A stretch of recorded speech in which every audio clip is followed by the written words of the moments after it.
Yeah, I did that. I thought you were homeschooled. You won't let me have anything. I just thought it was time that everybody know that I am no longer that girl in paisley overalls who made up phrases like Nietzsche and had inappropriate laughing fits in history class. There's just something about the Monroe Doctrine that always cracked me up. Oh, the Monroe Doctrine. Oh, great. Now I'm going to have that in my head all day. No, you should be proud. You've accomplished a lot. And it's time you straighten out all those people who taunted you because your hair extensions always came loose. And your boyfriend was a 40-year-old night manager at the Pancake Pavilion. Ramona, that didn't happen to me. It didn't happen to me either. You take the time and effort to put a suggestion box in the cafeteria, and this is what you get. The lasagna was a little runny today. Well, you know, actually... I mean, bastard! Well, Carl, what were you expecting? Well, I was expecting a little civilized, constructive criticism, like, hey, handsome, can we get a little more of this excellent pasta? Or, you know, I'm hot and horny, great fish sticks. You're not looking for suggestions. You're looking for a porn chat room. That's a good idea. See you guys later. You're gonna love me, can't do without me. You know I'm always on my toes. Better believe me, always gonna need me. Yeah, and everybody knows the world is waiting for a girl like you. The world is waiting for a girl like you.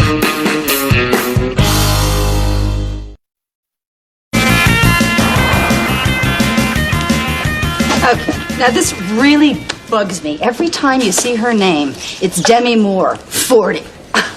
It's as if she had her name legally changed to Demi Moore, 40.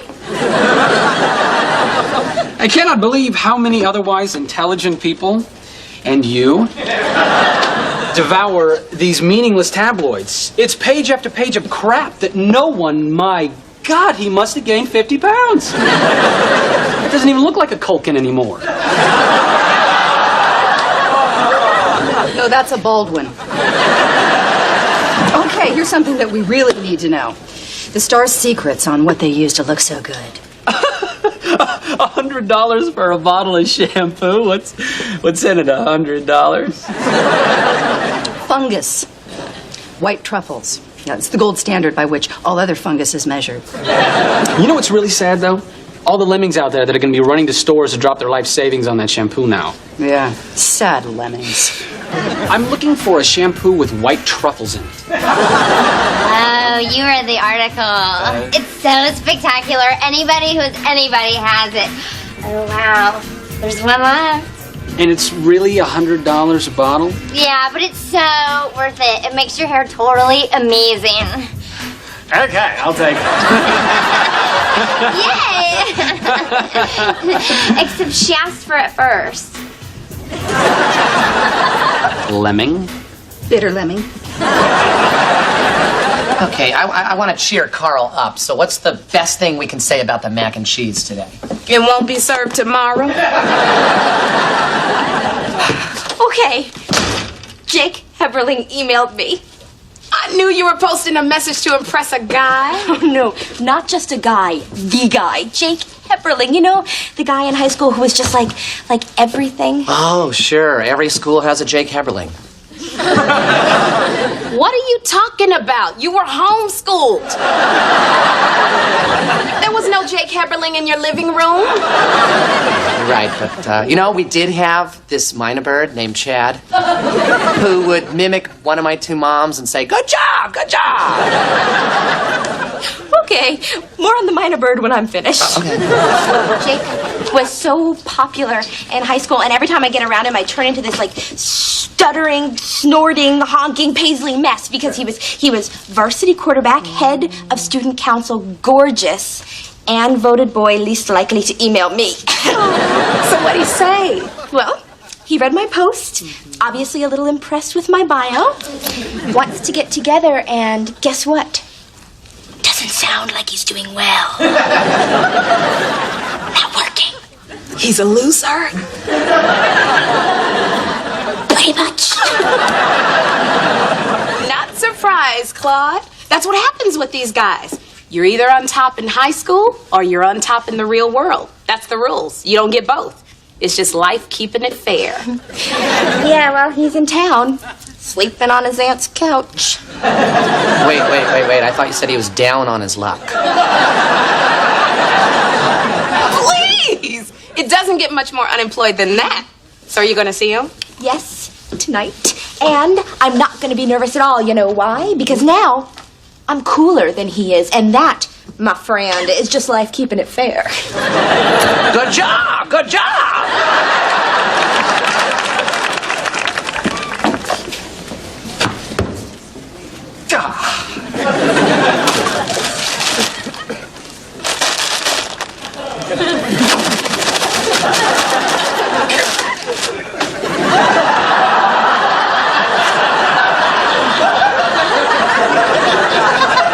Bad hair making someone crabby? I have called everywhere, and there is no white truffle shampoo for sale on the planet. And I want to borrow some. No. Plenty of friends. Friends care about each other's happiness and peace of mind, and friends don't want to see friends suffer. Am I right? No. Well, look at you. Okay. Now that's what we in the business call on-air hair. Maybe that's a career path we should be exploring for you. Okay. I want on-air hair. What's that you're whining, Kip? Nothing, sir. It's this white truffle shampoo. Say no more. Got a bottle in every shower. And I got a lot of showers. 4 in the country, 5 at home, 2 at the London flat. You got a shower here, don't you? You should learn, Kip, not to interrupt your anchor man when he's listing his showers. We don't like that. I have to try that new shampoo. I cannot rest until I do. Would you use it in a box? Would you use it on your locks? Who says beautiful women aren't funny?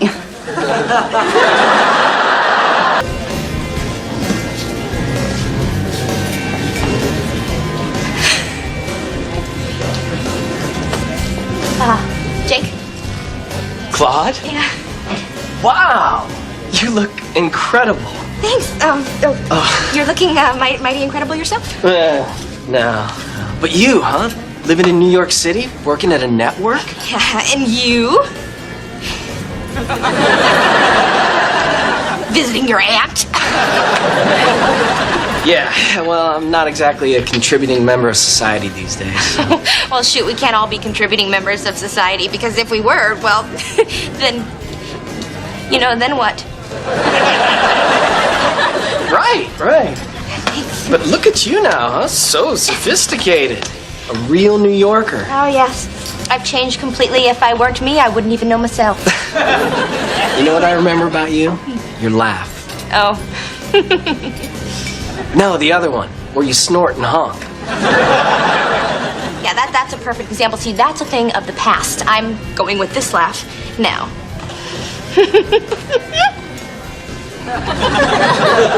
That's not it. Oh, damn, I had it in the shower this morning. Or hey, you could wait until I think of something funny to say. Unless you have to be home early. Oh, there it is. Scared me for a second. And if I had known that I was going to end up working in network news, I would have spent more time working on the school newspaper and less time working on my Party of 5 locker collage. Believe me, there are a lot of things I would have done differently. You. Name one. Well, I would have spent more time with you. Oh, stop. Or keep going. Whenever you're ready. Oh, I'm ready. Me too. I meant for the check. But now I'm ready for, you know what you were just doing. Yeah? Yeah.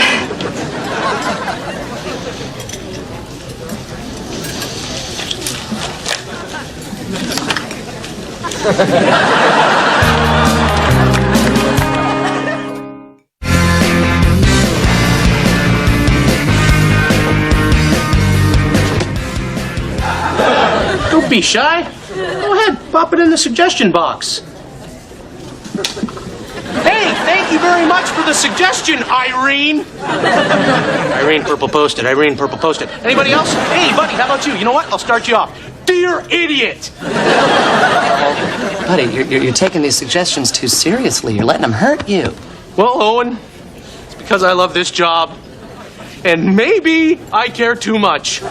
Maybe you care too much about people who don't know what the heck they're talking about.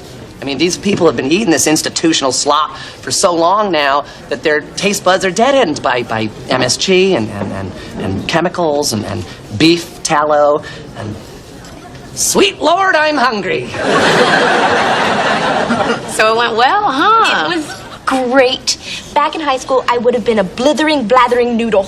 But this Claude was so confident. She even talks about herself in the third person. And she knows how irritating that can be, so she'll stop.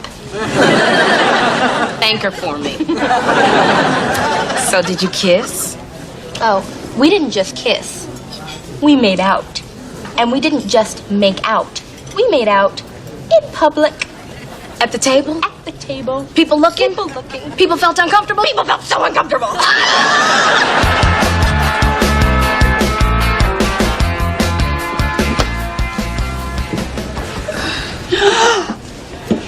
You have on-air hair. Do I? I need to know where you got that shampoo, and I need to know now. Oh, baby, you're hooked on the white truffle. You need it bad. Actually, you do need it bad. It's gone. My cleaning lady spilled the whole bottle. The whole damn bottle! I'm having her deported. Which is going to be tough because she's from Queens. Thought you were Peter Jennings there, big guy. Then I realized, no bald spot.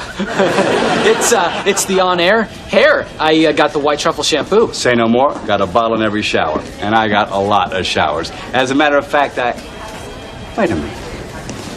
I was telling someone this yesterday.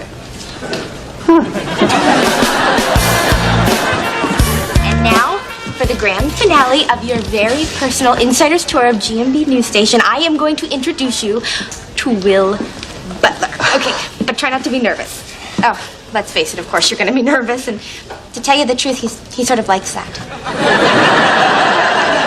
Claude. Yeah. Hey, dog. Hey, buddy. What the hell's the matter with you? Could you just go with it? Okay. I want to introduce you to a friend of mine, Jake Heberling, Will Butler. Heberling. Like the golf club? Yeah, I designed it. The Heberling Hammer? Did I just read that you sold your company? Yeah, I'm sort of unemployed. Rich and unemployed. Now that's living. Jake Heberling. Oh boy, oh boy, oh boy. I gotta call my mom. Well, that was cool. Hey, thanks for introducing me. Sure. Your golf club inventor. Super duper Nietzsche Kinsey. Oh, God. Hey, did you just say Nietzsche Kinsey? You used to say that all the time in high school. I know. Oh, my lordy Lou. I so feel like watching Party of Five. So the theory of yours that I wanted to believe in so very, very badly turns out to be wrong. People can be successful in high school and then in life. I guess I was thinking of child stars, and that one holds true. As soon as I found out that Jake was somehow even more successful in life than he was in high school, all the confidence just drained from me. Like job offers for grown-up child stars? Perfect. That was all Ramona. Now when I'm around him, I'm reduced to stuttering and honking and snorting and stupid words. They're just string beans, man. I'm not a miracle worker. Yoo-hoo. Storm clouds brewing at the suggestion box. Big man tears are coming. All you have to do is even the playing field. He must have done something really lame in high school. He did occasionally ride a homemade scooter. There you go. Just jump on that and take him for a ride to Dork City. Yeah. More meatloaf. Yes. Yes, that makes perfect sense. How could I not have seen it? Is this a one-man pity party? You know, I don't know if I can do this, Owen. Nope. You know what? I'm not cut out for food service. Oh, come on. Nope. Come on. No. Come on. You don't think I get my ass ridden in supplies? I have a suggestion for you. You lose the suggestion box. That's what you do. You just go over here and you just lose the thing. Just lose the sucker. Just lose the whole deal. Why don't you come over here and help me lose the box? Okay.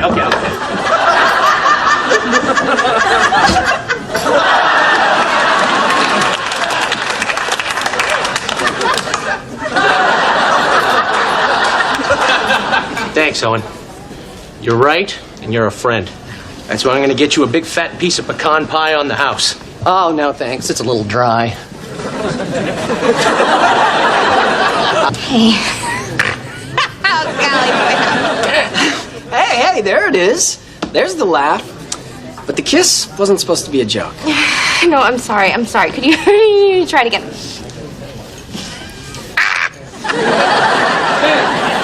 I'm sorry. Okay. You know what I was just thinking about? Didn't you used to ride like a dorky homemade scooter to school? Yeah, I did. I thought so. Yeah, I guess you could say that was my first invention. We sold $500,000 the first year.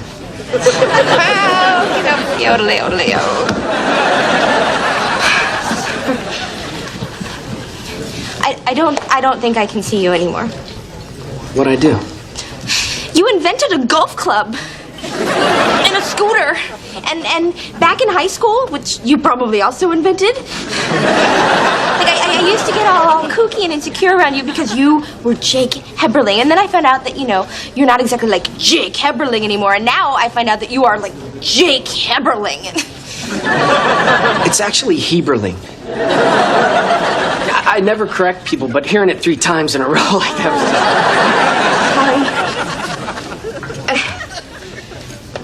I don't know what to do. Is it any help that I really like you? That helps a little. But wait a minute. If you're like this big, millionaire, why'd you let me pay for dinner? And why are you sleeping on your aunt's couch? Well, I'm almost like pathologically cheap. That is such a huge flaw. Oh, thank you.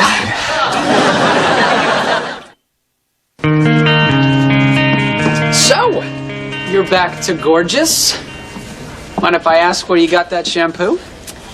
I'll tell you if you tell me. Count of 3, ready? 1, 2, 3. Will's office. Will's office? Okay, there's only one problem with that. There's only one bottle in there, and we can't both have taken it. Yeah, I was in there yesterday. And I was the day before.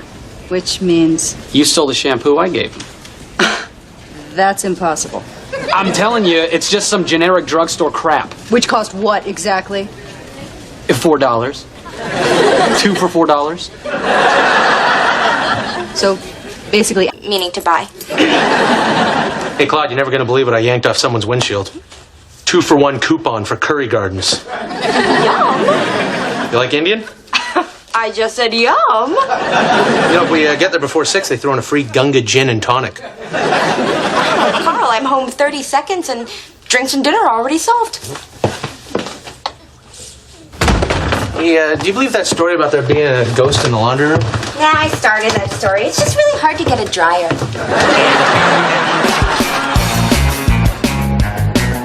So I went to a great Indian restaurant last night, Curry Gardens. Oh, they make a great Gunga gin and tonic. Why did you call me? No, I went with Carl. Carl. You went on a date with Carl? No, it wasn't a date. He had a half-off coupon. Yeah, he's half off, all right. I just don't see you two together. Neither do I. We are just friends and switch. Ooh. what's that? The jar's so beautiful. Pave crystal, and it's full of the most expensive moisturizer in the world, creme fatale. Rebuilds collagen, minimizes pores, sloughs off dead skin cells. You dying on the outside, too? Be nice to her. She won't let us try it. No, say whatever you want. I'm never gonna let you try it. Hey, either one of you gals know what a lean is? Because I got one on me and I don't like the way it sounds. Basically, a lien freezes all your money, and you can't get it back until you handle your debts. So I still have money. Yes, but you can't get to it. But I have it. But it's frozen, like your brain.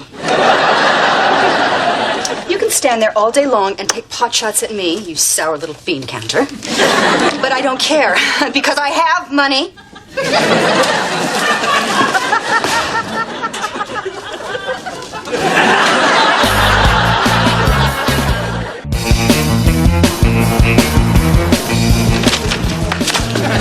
Buzz around Ramona's desk is that you and Carl had a little date-a-room. It wasn't a date. Hello. Yeah, but Ramona said that you and Carl went out. So, you and I have gone out. Those weren't dates, right? Right. But just to be sure, why don't we go over the facts? Exactly what transpired last evening? Who asked who out? Well, he didn't really ask me out. But you went ahead and followed him to a restaurant? No, we walked together. Interesting. Okay. Was there any physical contact? Be graphic. Owen! Yeah, you're right. I'm sorry. Sometimes these things are a little hard to talk about. Why don't you go ahead and show me on the stapler where he touched you? This is your head. Owen, Carl and I are just friends. So you say, you know. I've seen enough romantic comedies to know that's how they always start out, just friends, but then a series of mishaps ensue, usually involving Bill Pullman. And the next thing you know, you got Hugh Grant in a rowboat. You know, there was this one weird, kind of awkward moment. Show me on the stapler. When we got home, we were going into our separate apartments, and I thought maybe I should give him like a thank you hug, so I kind of accidentally hugged his back, and then he sort of turned around and banged my forehead with his chin. Ow. But we laughed a little, and that was it, and everything was fine until we had this conversation, which we never had because Carl is walking towards us right now. Don't say anything, don't say anything, don't say anything. Oh, hey, Carl. We were just talking about you. Oh, and you got to come down to the cafeteria and take a look at this weird-looking potato chip I found. The thing looks like a salt and vinegar Willem Dafoe. What, you couldn't bring it up? It's creepy. I don't want to touch it. Oh, well, I'll touch it. I'll touch the heck out of it. Carl, one thing... I guess that's our little move.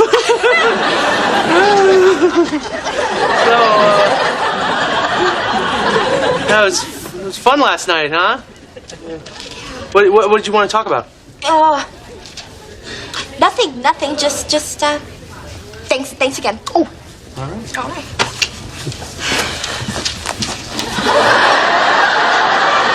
Nobody saw that? Claude, this is my niece, Caitlin. Hi, Caitlin. Can she get me a diet soda? I sure can. But hey, isn't it exciting that your uncle was nominated for an Excellence in Broadcasting Award? My heart is beating like a little bunny.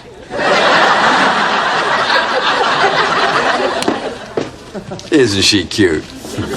Can you get her into the GNB intern program? GMB doesn't have an intern program. Let me rephrase that.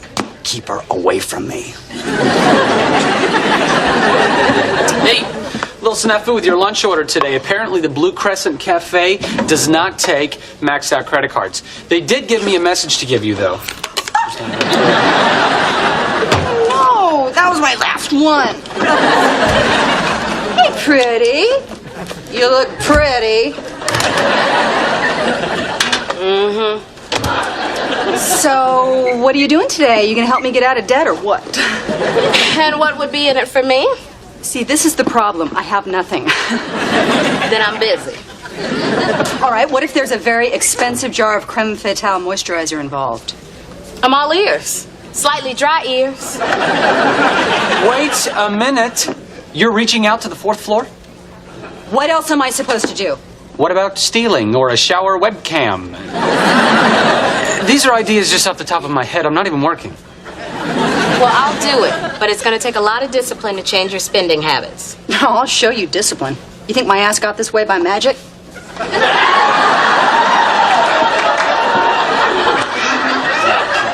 And that is pretty much how you do a flowchart. Ta-da! Can I ask you a question? Oh, yes, that's what I'm here for. After work, does everyone here go home and cry themselves to sleep? And that pretty much covers it for the executive assistance area. You know what? There's someone I want you to meet. Owen, naturally you've heard of the G&D intern program. Yeah, sure. Well, I think that I have finally found you the perfect intern. Well, it's about time. Okay, meet Kate. Bye. Somebody interested in supplies? I'm going to NYU. I'm studying mythology, so no. I know you're scared, and I know this supply cart can look completely overwhelming, but don't worry. Once you learn the science of it, the who needs what, from when, where, why, and well... Give me a second. I'm getting overwhelmed.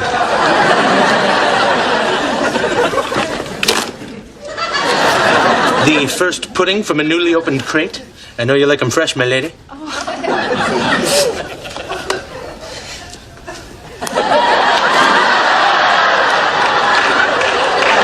Oh my God, fresh pudding.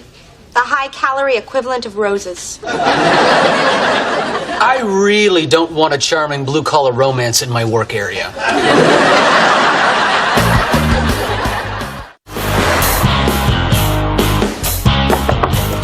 Well, you got a minute? Sure. I was just finishing up my acceptance speech for my broadcasting award. Oh, pretty confident you're gonna win, huh? Oh, Claude. It's just that I have a little problem. If it's got a nose ring and a trust fund, I don't want to hear about it. Oh, no. Caitlin's doing great. In fact, she's the best intern we've ever had. This is more of a hypothetical. Let's say that there are these two people, and they work together, and then one of them is romantically interested in the other, but the feeling isn't really mutual. Claude. You know I'm very fond of you, but... Oh, no. I'm not talking about you, but I am talking about me and this other guy who likes me, and I really like him as a friend. It's just I don't see us together, you know? Well, you've got to lay it on the line immediately. Guys appreciate honesty, so they don't have to keep working to make you like them. Okay, well, great. I'll tell Carl tonight. Carl? From the cafeteria? Of all the guys, take out and break like a twig. Well, I wasn't planning on breaking him like a twig. I mean, I still want us to be friends. Oh, he'll love that. Damn, this is bumming me out. Well, if it's any consolation, you're gonna win an award tonight. You really think I'm gonna win? Yeah. All right. That was some roller coaster pep talk, lady.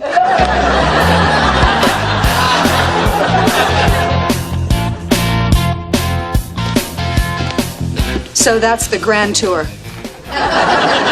This one tiny room is your whole apartment? It's a fabulous address. It doesn't get any better than the Dakota. Yes. I'm sure it's a tremendous point of pride to have that on your past due bill notices. Is this a desk I see behind this rack of lamb's wool? Yes, but put it back later because the whole room is organized by seasons. Whatever. Let's get started. There may be a couple bills in there.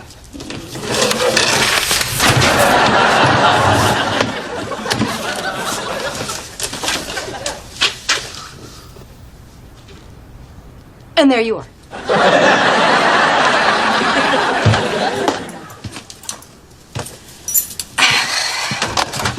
Hey.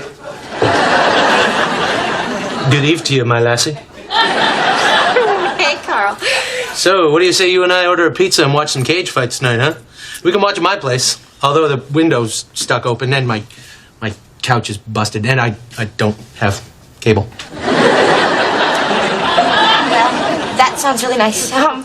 But No, actually, no big deal. You know, just a thought. I didn't really go out of my way or anything. Okay. Oh, hey, thanks, Larry. Hey, yeah, keep that. All right, cheers. Carl, You know what? It sounds really great. Why don't we watch at my apartment? I'll go over, turn on the cage fights, and it'll give us a nice chance to talk. All right, sure. Hey, so long as we don't talk during the analysis.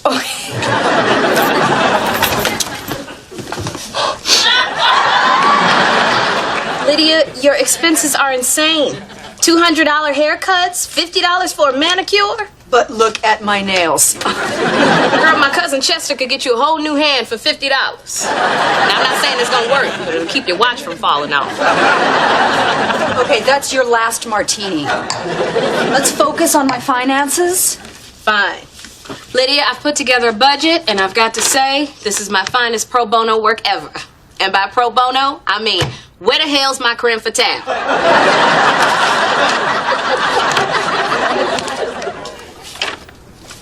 You must be joking. $100 a week for necessities? I spend more than that on ice. I get special ice. Oh, I hope that's something I forgot I ordered from a catalog. There's a rumor going around that you let Ramona into your apartment. There she is. Chip, what are you doing here? I'm here to remind you that you have an image to maintain. If you start bargain hunting and tightening the purse strings, before long you'll be one of them. And then I will have lost my last and final friend. Another reason to listen to me. I have to change my ways. Dry cleaners all over the city are holding my clothes hostage. Well, if you're changing your ways, you wouldn't be interested in this. Our Chateau Nip de Pup came in. Are we still going halvesies on a case? No, you're not still going halvesies on a case. In the name of all things economical, leave this apartment, Kip Stedman. I am stronger than you are, Ramona. I don't know what your last name is. I am so confused. I haven't been pulled in this many directions since prom night. Now go, Kip. The power of the TX8200 pocket calculator compels you. It's the 88, Lydia. Very low tannins. I can't fight it. Yes, you can. You have to. Look at your life. It's superficial and it's a lie. You're suffering to maintain this fake image, and the saddest part is, nobody cares. I do.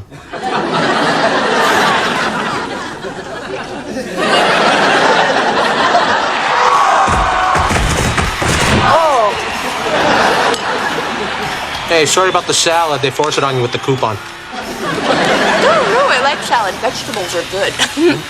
That's why you have all your teeth, lady.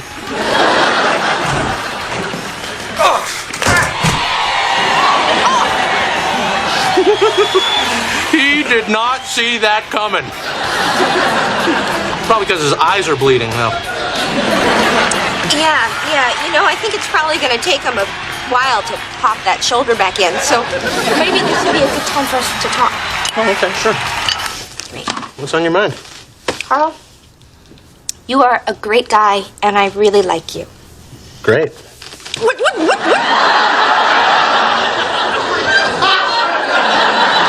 What are you doing? I like you too. No, but I meant as a friend. So do I. No. As a fully clothed friend. I see. Look, Carl, I'm sorry if I gave you the wrong impression. You know, I'm just not interested in you in that way. And if you are with me, I'm really sorry. It's just... Oh, could you just tell me what's going on in your head right now? You're a cute girl that lives across the hallway, and I figured, what the heck, I'd give it a shot. That's all. I'm totally cool. So, I didn't hurt your feelings? No. We're friends. We are friends, aren't we? Yes, yay, we're friends. Okay. Buds. Buddy. I like that. All right.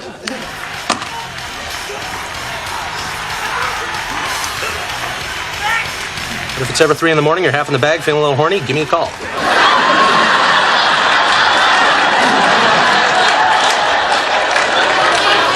That's not gonna happen because we're friends, just friends, right? Yeah, right. Yeah, I totally know that. Okay, as long as we've got that straight. All right. We're neighbors and friends. And lovers if you're loaded.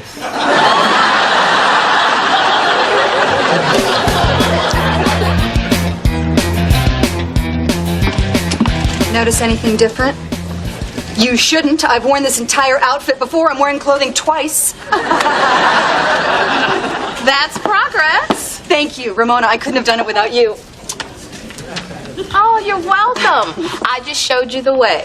So how do you like living within your means? It's amazing, freeing. I feel so much more like a real person, you know, like when you see photographs of Nicole Kidman buying her own coffee. You see, Kip, evil doesn't always win. Oh, really? Look at her shoes. Are those new? Yes, but it's okay. I simply won't buy any food this month.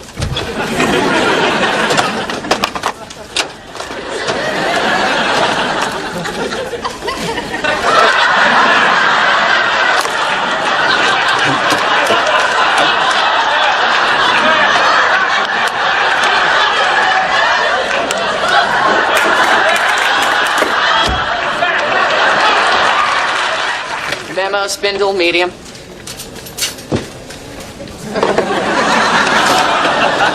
Staples, 1/4 inch. Thumb prophylactic. What are you laughing about? That's what it's called. A thumb prophylactic. This job is about specificity, okay? This job is about crap. That's it, Missy. You know, I have been patiently guiding you through the treacherous minefield of supplies, and you have not once taken it seriously, paid attention, or given me anything but disrespect. And you know what? You lose! Because while you were making your snide little Generation Y comments, you failed to recognize that the whole world is in this cart. My cart. And like Prometheus gave the world fire. Yeah, I know a little mythology myself. I provide everyone with the supplies that make this whole world go round.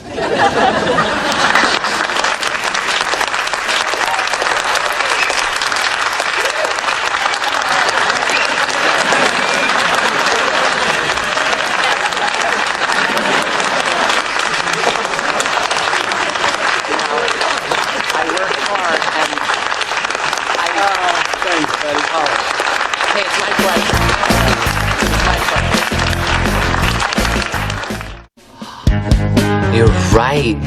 This potato chip is a dead ringer for Willem Dafoe.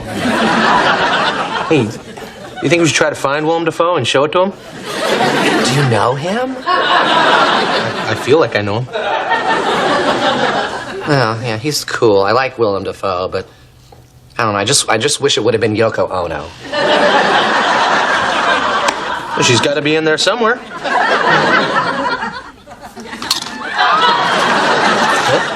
Oh, no. This is a weird way to spend a Sunday, isn't it? Whoa, wow!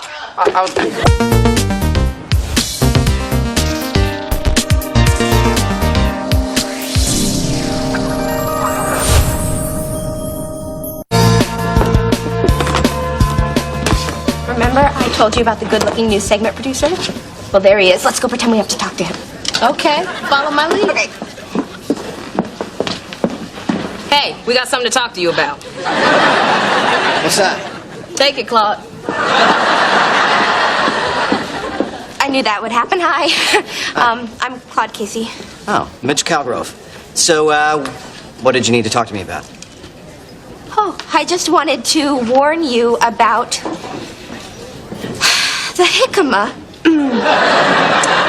You know, just because it's very popular in California, but then I think it loses something traveling cross-country. Could that be the flavor it never really had?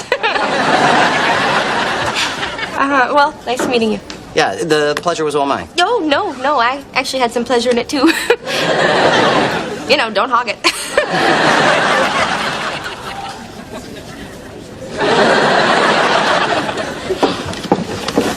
He's great. Did you ask him out? Come on, he's a producer. He's sophisticated and older. You don't ask someone like that out. Then what do you do with him? Look, he's out of my league. Honey, Brad Pitt's out of your league. And Jude Law. And Russell Crowe. Unless he's singing. But Mitch, he's in your league. I just have to check his availability for you. No, you don't have to do that. Unless you love me. up, Carlos? Nothing much, brother. Oh, you Hey, I think I finally decided what I'm going to buy with the money I win in fantasy basketball. Really? A bathroom door. Yeah. Should give the apartment a whole different feel. I have to admit, I still don't understand that whole fantasy basketball thing. Oh, okay. Well, the league's made up of 10 guys who all work here, right? And we all took turns picking real NBA players for our fantasy teams. When a player on your fantasy team scores in a real game, you get points. You're an awfully good explainer. Hey, fellas. Good afternoon, Mr. Butler. I take it you heard about the cornbread. Carl, you got Shaquille O'Neal on your fantasy team, right? Yeah, that's why I'm in first place. I want you to trade him to me. We'll have to think about that. Yeah, you know what? Shaq's not for sale. Okay, we thought about it. Oh, Shaq is for sale. I just need to figure out your price. Everything is for sale. Not Shaq. Rejected! Gorgeous? More gorgeous. Impossible. Agreed. All right, then. So about tonight, how about a romantic dinner? Sounds nice. What would you like to cook? Cook. Maybe instead I'll go to dinner with this soccer-playing prince from Belgium who keeps calling me. I see. Well, then maybe I'll go out to dinner with the young lady who does the news on the MTV. Are you really? Are you really? Are you dating other people? I'm not telling you until you tell me first. Hi, am I interrupting something? No, I'm done. I'm done, too. Kip, my office in 10, where's something you can get dirty and bring a flashlight? Great, now we're fighting and I started it. Oh, well, there's an upside to that. Going out with him, you missed out on all kinds of fun. Susie, in the mailroom, she got her eyes lasered at some discount place and she's been wearing her vest inside out. What a cow. You know, all I was trying to do was find out if Jeb and I are exclusive. Now I have to deliberately pretend like I don't care. Well, watch and learn.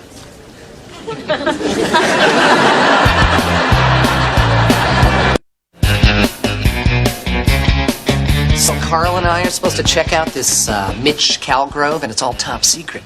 I did my part. I checked out the withholding on his pay stubs. Not married. One down. And now Carl and Owen will find out if he's straight and available. Good luck, angels. So, they know what they're doing, right? Oh, they'll be fine. Hey, not him. Him.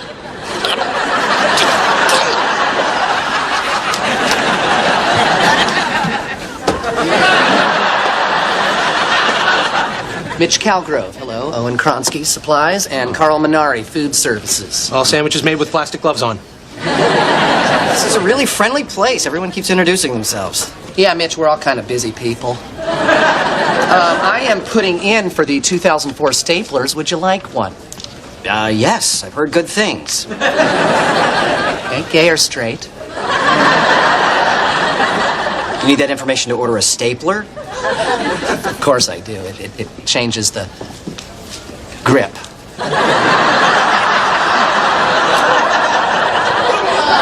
All right, well, that's fair enough. I'm straight.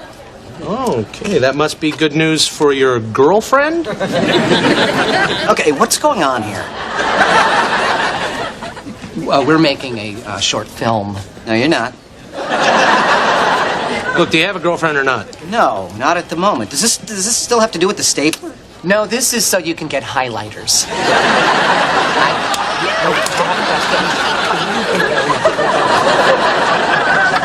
You really wear plastic gloves when you make the sandwiches? Oh, nah. I like to feel the cold cuts.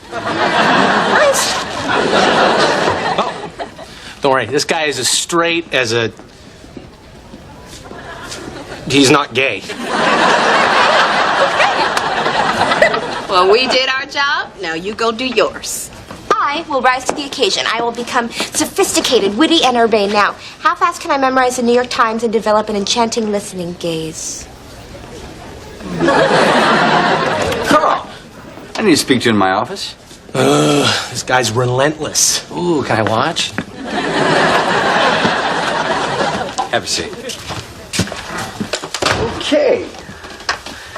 How about you give me Shaq? I give you Allen Iverson. And on the news tonight, you sit behind me at a desk, typing away. Oh, I always wondered how you got those jobs. That's very, very good. How about I keep Shaq and win the cash, and you get over it? How about you understand how powerful I am and accept my offer? You may be powerful in the real world, but not in the fantasy world.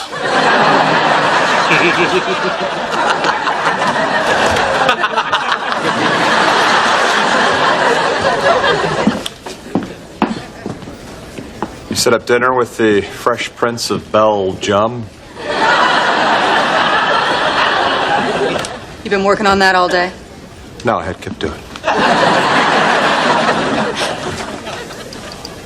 Hey, Mitch. I was wondering, did you read the review of the London String Quartet in the Times? Yeah, I saw that. They were awfully hard on Ringo. Oh, you got me. You're very funny and smart, and I would like to spend some time with you, so do you see where I'm going with this? Are you asking me out? Yes, I am. That'd be great. How about dinner tomorrow at Lorenzia? How does that sound? My treat. Oh, no, let me. What am I doing? Okay.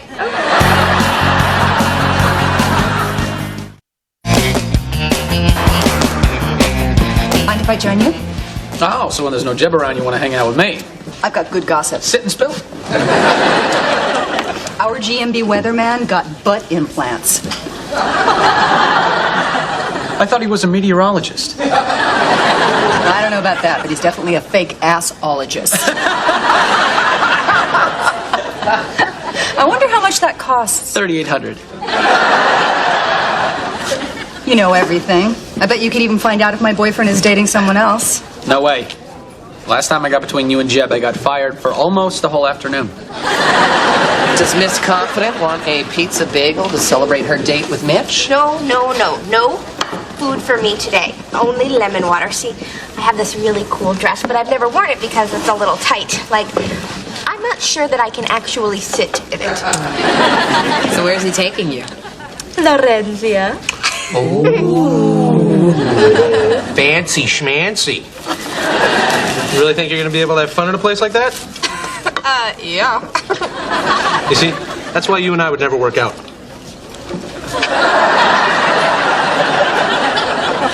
Yeah, that's why. You know, my two moms would always take me to a fancy restaurant every year on Gertrude Stein's birthday. And between every vegan course, they had a person that would decrumb the table with a special metal scooper. I would like you to steal one of those for me.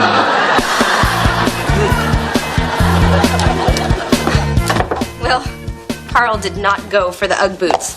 He said they made his feet sweat. He's still not going to trade Shaq. Really? How do you think Carl feels about the whole escort world?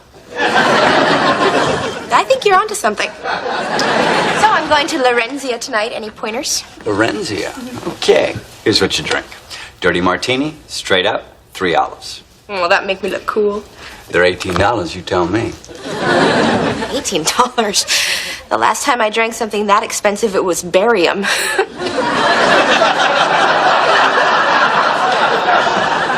I was getting an X-ray. What are those? Nuts and chews. Want one? No. No.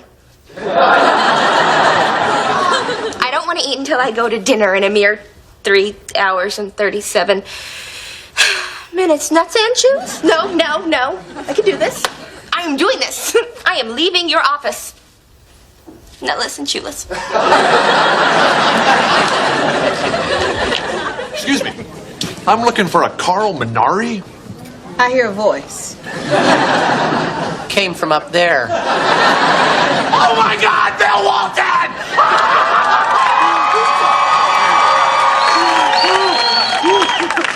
You know this guy? No, he's only a basketball legend. Hi, Carl Minari. Great to meet you. Calm down, big boy. You gotta cut the nonsense out here, because I am here to tell you right now that you need to trade Shaq to Will Butler. How did this delightful chance encounter go south so quickly? Will Butler made you do this. I've seen your team, little guy. It sucks. You got a pathetic mishmash of junk out there. No perimeter shooting. You need point guard play. Trade Shaq. Do it right now. Goodness gracious sakes alive. What is this? Just a Jerry Garcia tie?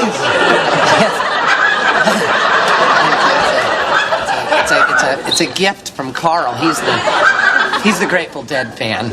It's just so sad that today's youth will never get to experience the transcendent beauty of a Dead show. It's a tragedy, dude. I just love listening to white folks talk about music. You know what, Carl? You can't trade Shaq. You gotta keep him. I can't rook a deadhead. That would be a crime against humanity. Screw Will Butler. Hey, you got any more of those ties? No. Owen, hand it over. Merry freaking Christmas.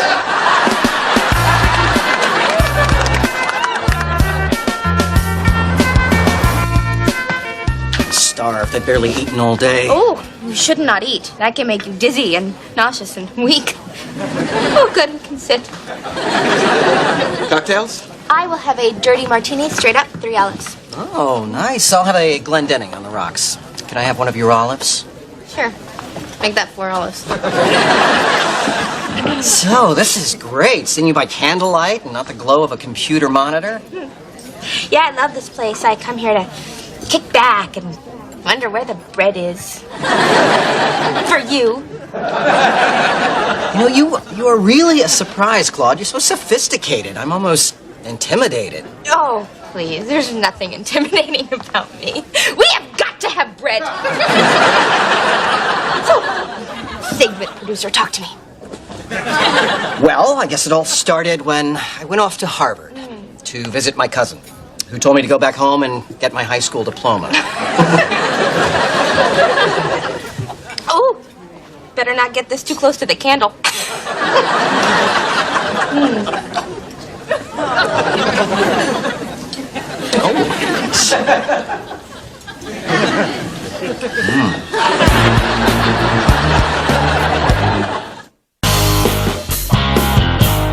Listen, I appreciate you staying late, camper.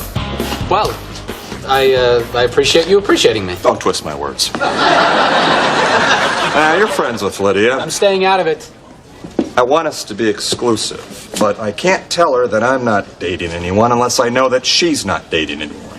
Jeb, can't I file or staple something? Do we have to talk about this? Look, Kip, your job can be research in Henry Kissinger, or it could be dry cleaning and calisthenics. What kind of job do you want? She's not dating anyone but you. Splendid. Can I go home now? Well, it is 8:30. No. I mean, it's gratifying work, but the frustrating thing is nobody understands what a producer does. Nobody gets it. People are stupid. A little loud. They know what a lawyer does, what an architect does, even what a commodities trader does, but they can't get their heads around the idea of a guy from Buffalo working his ass off in a newsroom while people like Will Butler get all the glory. Would you excuse me for just a moment, please?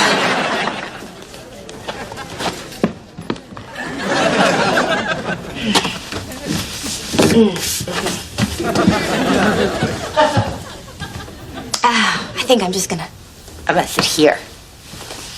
Yeah, just for a minute.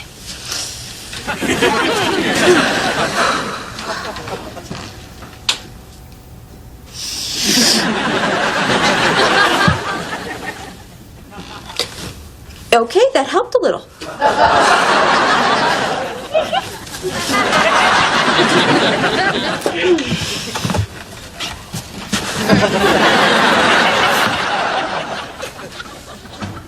Oh, God. Have you ever done this kind of thing?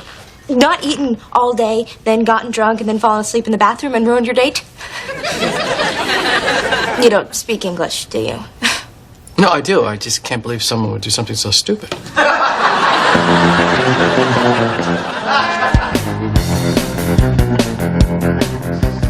This trade doesn't make sense. I don't get Shaq, and the other guy Carl's offering has a bad ankle.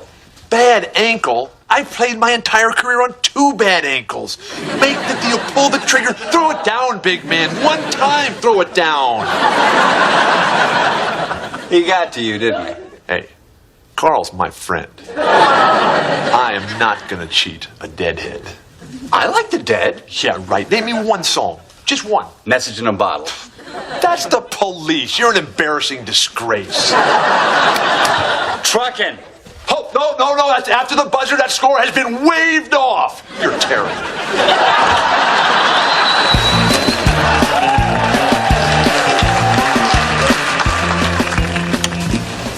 Looking nice today. I drank juice. Photocopier's broken. They're supposed to fix it today. Think we should be exclusive? That would be nice. It's gonna rain later. I brought an umbrella. And then when I woke up, he was gone. How's that for sophisticated? Maybe I should have just called him an idiot and thrown up on him. That actually works on some people. Damn, what was his name? Let's face it, I can't pull off sophisticated. Tom Radman. He was fun! Oh, Mitch Cowgrove, fun's over. Hi, Claude. How did I get here? I don't work on this floor. Bye. Claude, we have to talk about last night. I don't know what to say. No, you don't have to say anything. I know why you left. I left.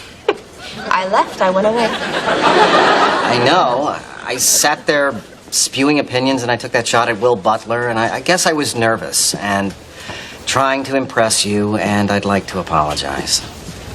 You don't need to apologize. You were funny and interesting, and then the martini hit, and you got blurry and hard to understand.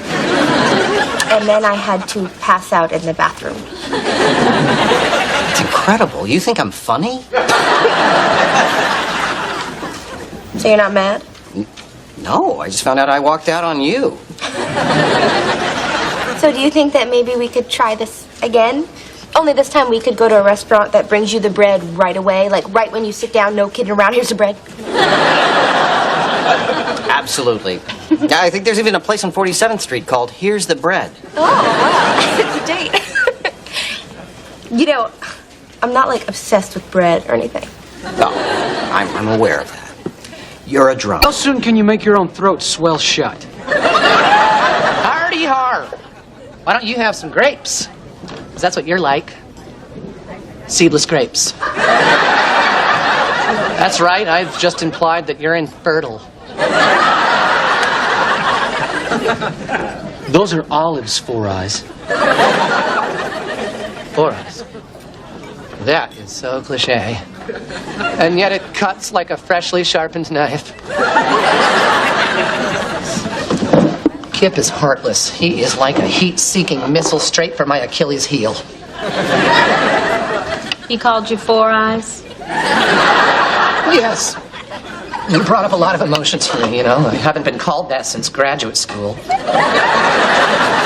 Well, good morning, Miss Casey. Good morning, Mr. Schmidtlein. Yes, I trust you'll be attending my Respect in the Workplace seminar. I wouldn't miss it. No, you wouldn't because it's mandatory.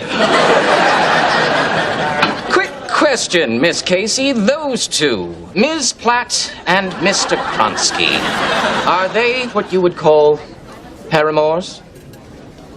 I don't know what that means. Yeah, I think you do, Miss Casey. Paramours, beloveds, exclusivists. Oh, boyfriend, girlfriend. No. They're just friends. Ah, good. Because I've recently been given the green light to revive an old company policy that puts a stop to inter-office relationships. Bad for productivity. But wait a minute, I'm going out with a big question for you. If someone was in one of these relationships, what would you do to them? Split them up. Ship them off to another floor, another city. There are a lot of arrows in my quiver. Well, I'll keep my eyes open. None will be more open than mine, Miss Casey.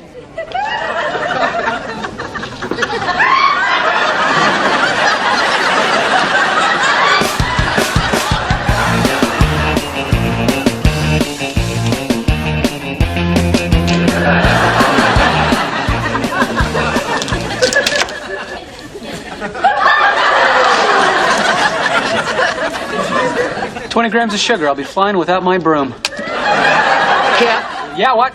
Oh. My God. Well, who's the four eyes now, Mr. Magoo? That is some serious eyewear. What are you gonna weld something? Knock it off, okay? I just lost my contact lens down the sink this morning. Well, you got your scuba goggles on. Why don't you just dive down the drain and fish it out?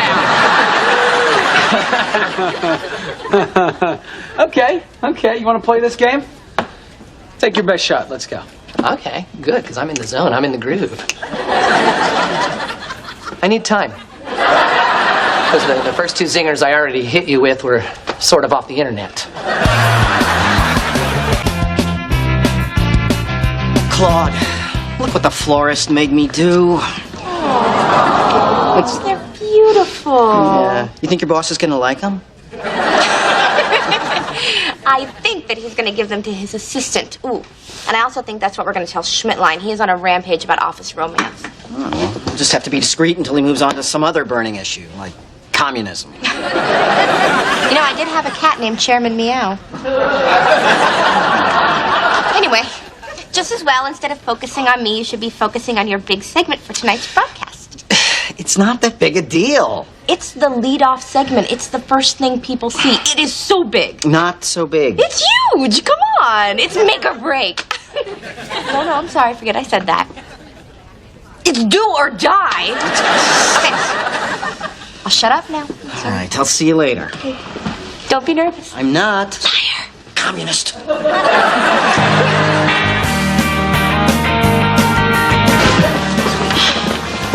Remember, we are not going out. I don't even know who you are. Okay, you're all set. Listen, just wrap it up by 11:30. It's teriyaki chicken today, and it's going to be like Beatlemania. Hello and welcome to the Respect in the Workplace seminar. Respect is a two-way street with an on-ramp that leads to Dignity Avenue. You have a healthy glow today. Thank you. It's a sunless tan, and it doesn't stop here. Nooner, Midtown Marquee. All right, now to dramatize the proper and improper way to interact with the opposite sex, I am going to need some actors. Is Brad Pitt in the house? All right, better yet, Miss Casey, Miss Platt, and... I told you we should have sat in the back row. Hey, if we're in it, we don't have to watch it. This thing is endless. And Mr. Minari. Me? Oh, what an honor. You big lucky. Script. Now, Mr. Minari will be performing with Miss Casey, and I with Miss Platt, because we have chemistry. All right. Actors line up.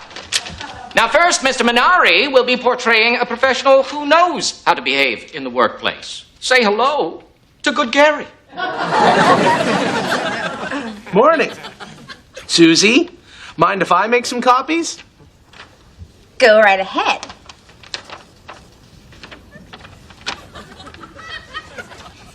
Gary. Yes, two professionals communicating. All right, nobody's hurt. No one's suing. No one's listening. And now, Bad Gary. Hey, Susie. Mind if I make some copies? Of your bottom?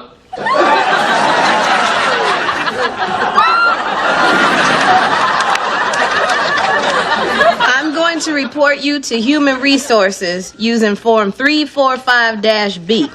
You'll lose everything just because of a stupid comment. Gary. Yeah? Huh? Yes. Yes. Well done, Miss Platt. And there you have it.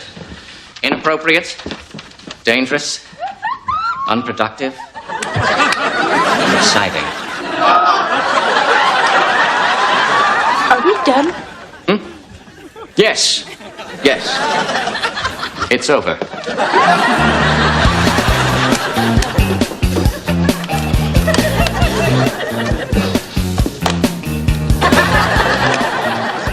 Mr. Schmidtline, I kind of feel like you complimented all the other performers in the show and not me. I don't know. Am I just being paranoid? No.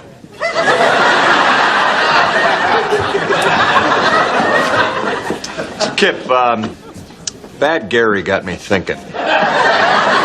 If things didn't work out between Lydia and me, do you think she'd try to take me for all I got? Lydia is a mature professional who entered into the relationship willingly. Yeah, I think she would.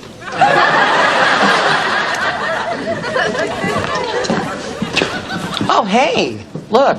They found a use for the Hubble telescope. And you're wearing it. I mean, them. Have you had enough? My turn. Well, that's not very witty. Okay, give him back. Kip. Kip. Kip.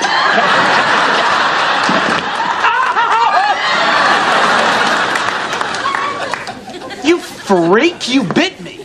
What are you gonna do about it? Snap. I just broke your skin. You broke my heart.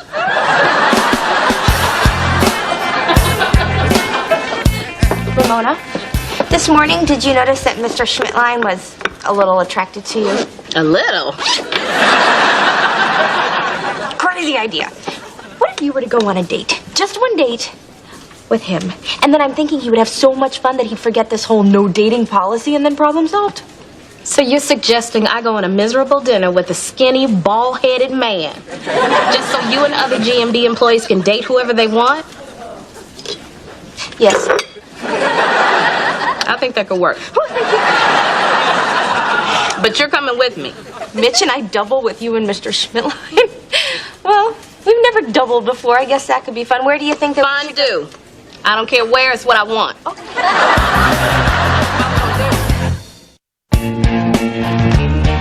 You want to talk to me? Get in here and squat. Excuse me? Get down. I don't want anybody to see you.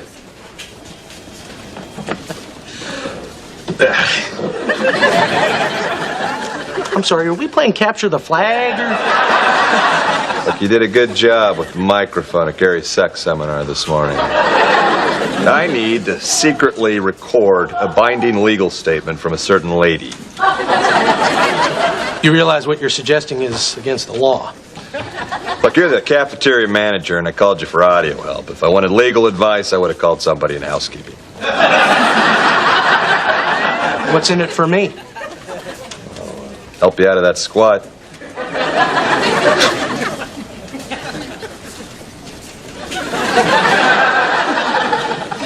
Thank you. Ramona? Oh, Miss Casey. I just wanted to tell you that I thought you were very convincing up there on stage today. And you were right. I mean, there's no mistaking the chemistry that you and Ramona obviously have. What are you implying? That Miss Platt and I have something going on? Something wonderful? Well, it can never happen, because we work for the same company. Right. No, of course. It's just really a shame, because I can really picture you two together. You can't? You shouldn't? It'll drive you crazy. How about this? How about if a group of us go out? You know, you, Ramona, me, and say, I don't know, Mitch Calgrove? I mean, then it would just be an innocent dinner with friends. Oh, Miss Casey, you may have found a loophole, though. Yes, instead of a date, a group of fun-loving people out on the town, not knowing what the night will bring. Is that a yes? Does the janitorial staff steal?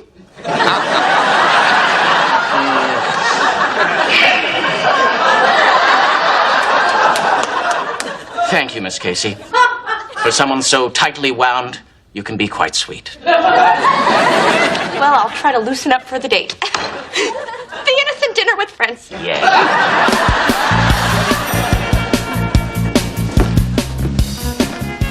Look at her.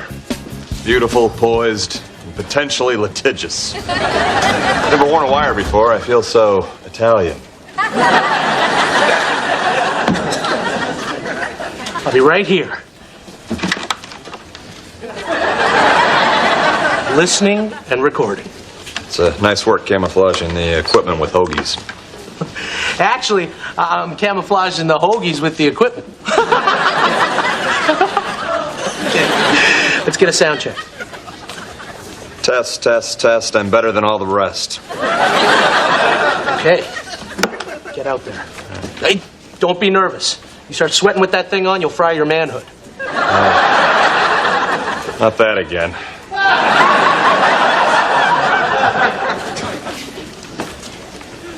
Lydia Weston, am I, Jeb Denton, correct in saying that our relationship is based on mutual trust and consent? Except when you tie me up.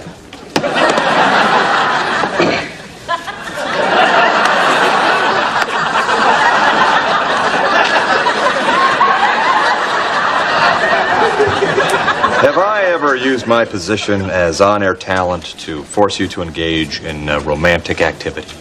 Not yet. But I still have a half hour left on my lunch break.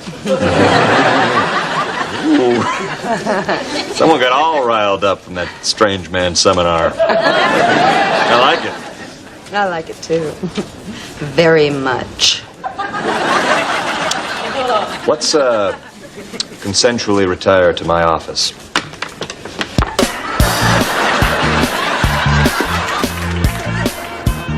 Well, this is fun. Good idea, Mr. Schmidtline. Yeah, who knew Long Island City was so nice?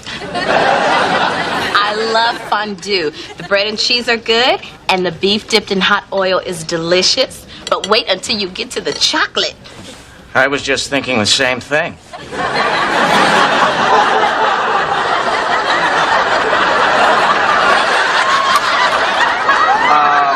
Yeah, so, Mr. Schmidtline, how long have you been at GMB? Including today, 18 years. More wine, Ramona? Oh, fill her up, Schmidtline. Please, call me by my first name. And that would be? Gene. Like in Eugene. But it's not Eugene. It's Gene. Like in Gene Kelly. Do you dance, Ramona? Because you carry yourself like a dancer. I do all right. Did anybody see Mitch's segment on the news? I thought it was very, very good. Thanks. You cut back and forth really fast. That's what you want on the news, that MTV feel.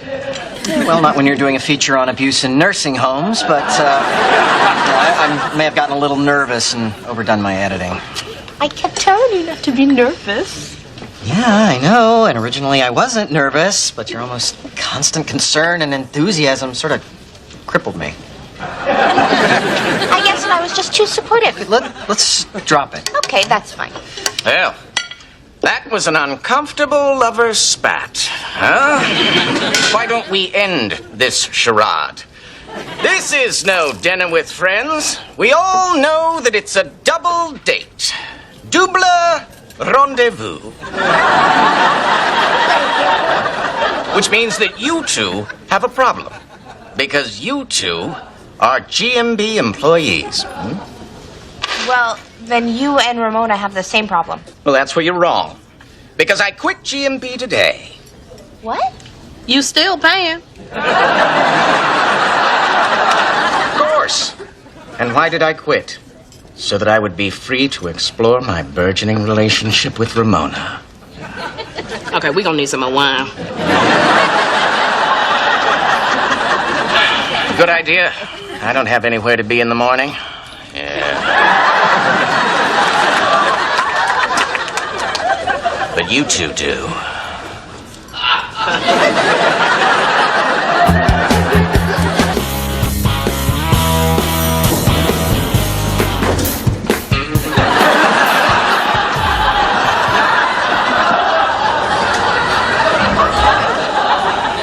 Before you say anything, these are my backups, okay? When I first moved to New York, I did some modeling for Montgomery Ward, and they let me keep the frames. Now that those are broken, I have to wear these.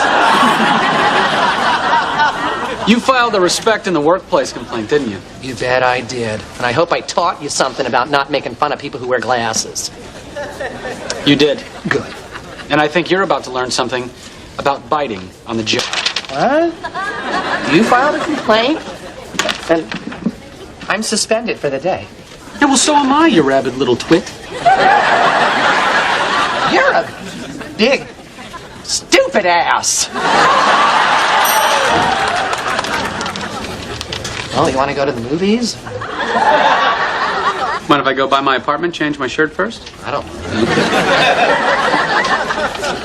The last time I was suspended for biting was graduate school.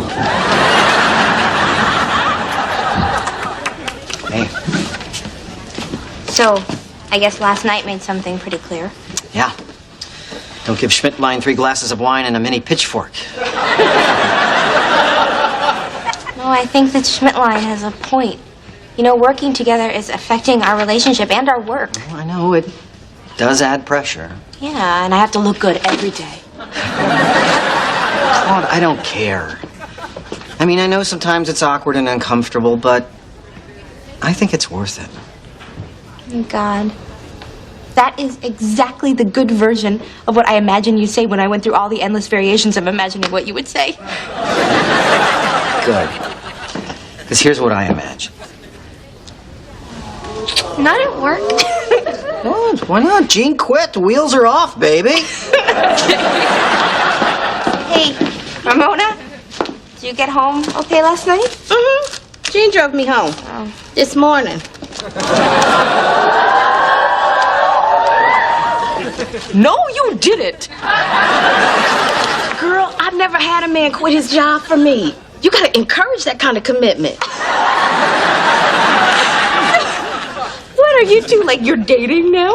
I wouldn't call it dating so much as sleeping together until he runs out of money. I'm marrying Jeb Denton, and this ring weighs more than I do. If she keeps it up, I'm gonna snap that thing off. She's beautiful.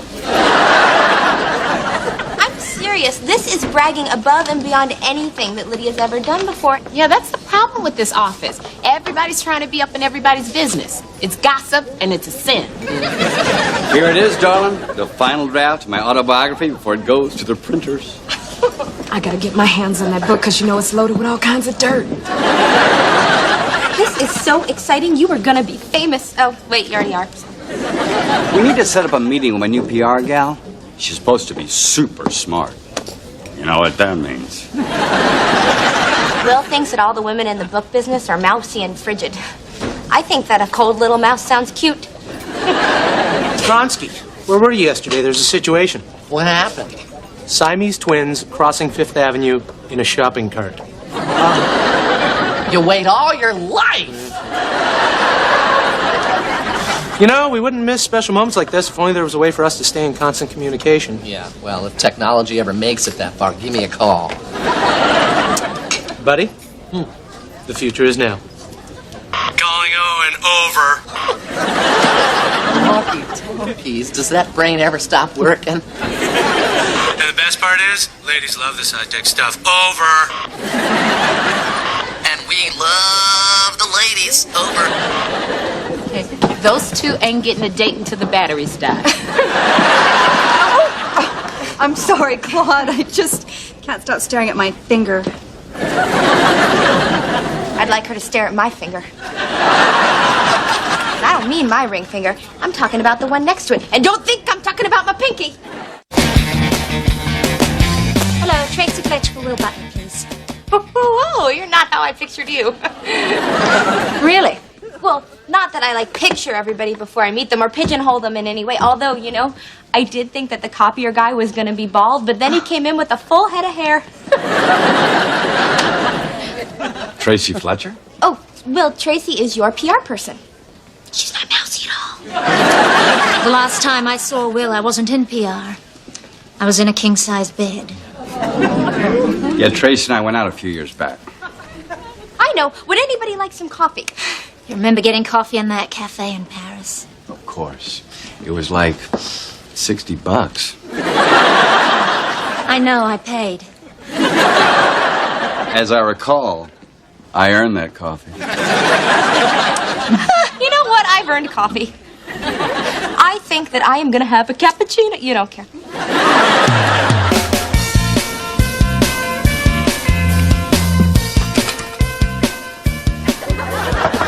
Hello, Jeb. It's just your beautiful bride-to-be.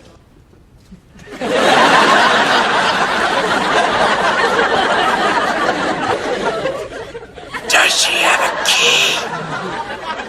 Do you think I'm an idiot? Just here to talk about flowers for our centerpieces. I don't care. I'm not a girl. Oh, he's out. I have to do everything.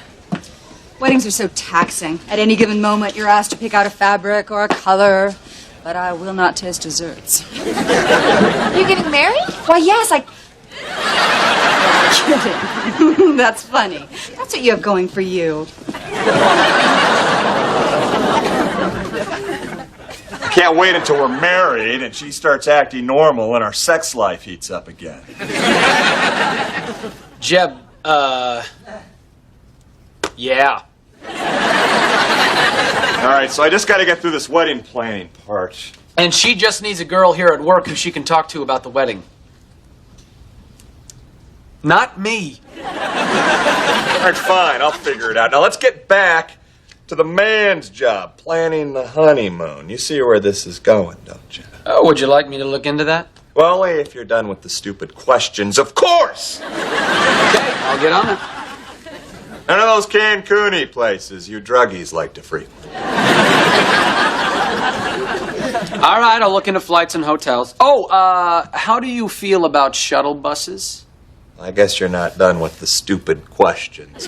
Obviously, I love them.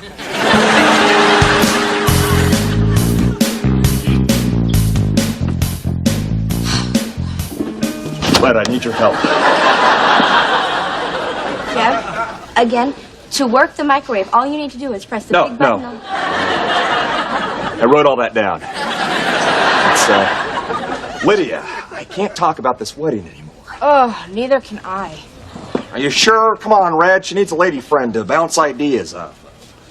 Look, no offense, because I know that you're marrying her, but I couldn't hate her anymore if she was inside of me trying to cut her way out. I get it. Best friends, girls. It's complicated. How does 500 a week sound? What, you wanna pay me to listen to Lydia and pretend to be her girlfriend for $500? Yes. That's the figure I had in my head, too. 1, 2, 3. You're gonna make a wonderful father. And you're gonna make a wonderful friend. All right, there she is with the bridal magazine the size of a freaking phone book. You could not pay me enough. Oh, wait, you just did. Hey, Lydia, what you got there? Oh, look, a pretty, pretty bride. I thought you weren't interested in my wedding.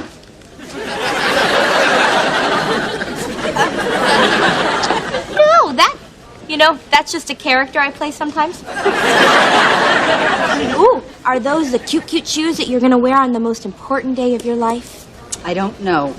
It's so hard to decide. I can only choose one, unless I do a wardrobe change during the ceremony, which would be tacky or fabulous.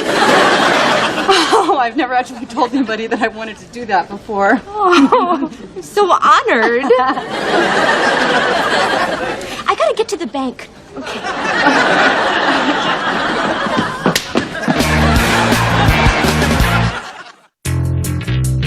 The almond string beans didn't go over too big today. Over. Oh, yeah, they were cold and leathery. I wouldn't feed them to a dog. Over. Yeah, we used to have a dog, Billy. He got run over. Over and over and over. Over. That's terrible. You never told me you had a dog. Hey, go to channel 19. It's a little clearer. Over. Negative. On channel 12, my voice is deeper. Over. What are you talking about? Your voice sounds good on all the channels. You know, you could be a radio DJ or do the weather. Over. You know, I always wanted to do the weather, but my dad said my voice was too high. You go, yo, strawberry shortcake. Call your brothers in for dinner. Over. So that's why he never served strawberry shortcake. That was a long time ago, Carl. I think you should just let it go, buddy. Hold on a minute. Over. I don't think he wants you to hear this. Oh, come on, please. This is all I got to do. No. Well, I'm moving to a more secure area. Over. It's okay, Carl. It's just us now. Over. You know, one day, I'm gonna tell him how much it hurt me. Over. And I think someday you should, but until then, let this pain out. Over.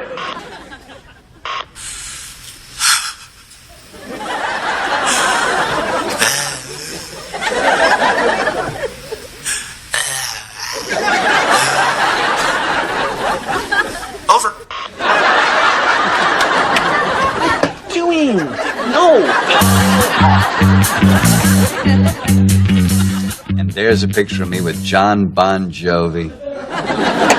This book is going to be so big. Will, I've got a confession to make. I begged for this assignment. I just wanted to see you again so badly. Why didn't it work out with us? I don't know. You were busy. You just changed networks. You wanted to have sex with other people. Who can remember? I sure don't. The timing just wasn't right, I suppose. Is it right now? You tell me. Yes.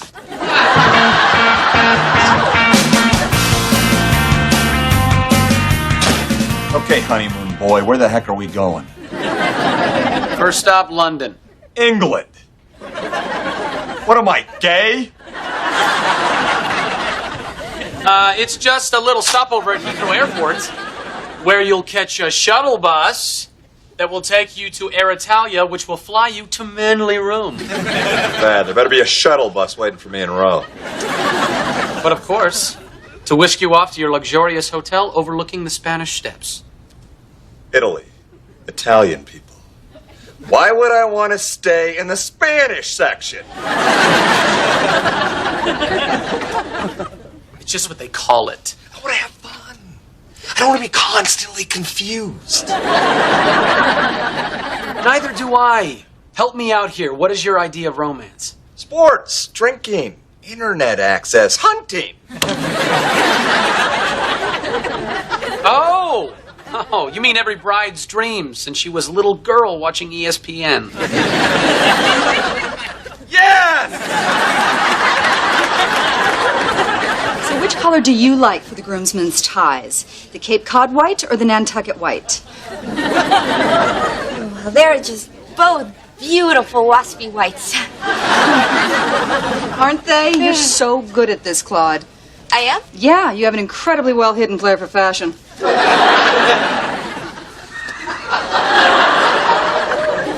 Thank you. Hey, let's go out for water and cigarettes, just you and me. I don't understand. Oh, I'm asking you out to lunch, silly.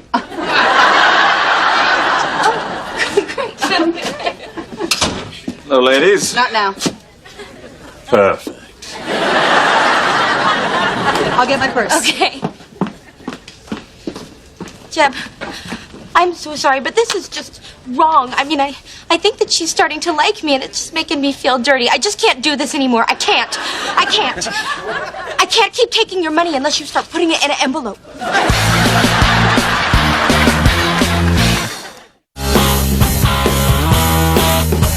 Moors of Scotland, castles, history, no language barrier. You're losing me. Greek islands, sailing, Socrates, snorkeling. Snoring, firing, interviewing, hiring someone who can do this properly. Like a travel agent? What's that supposed to mean? I don't want to do this anymore. This is crazy. You don't want to go anywhere? That's fine. Don't go anywhere. Just stay here. Just do all the romantic, violent things that you want to do right here in lovely Manhattan. What did you just say to me? You don't want to go anywhere? That's fine. Just stay here. Just do all the romantic, violent things that you want to do right here in lovely Manhattan. Manhattan! That's brilliant. You slap a shuttle bus on that plan and let the lovemaking begin. Carl. Hey, Owen. Macaroni and cheese? Macaroni and cheese with rain and sleet. You sound like a weatherman. What a voice. Your father was wrong. Hey, whatever. No, not whatever. This is something you should deal with. Okay, look, dude. That's walkie-talkie talk, okay? There are just some things we don't discuss unless we're on the WT. Would you like some mac and cheese or not? But this is important. Well, I don't want to talk about it. Lay off, okay?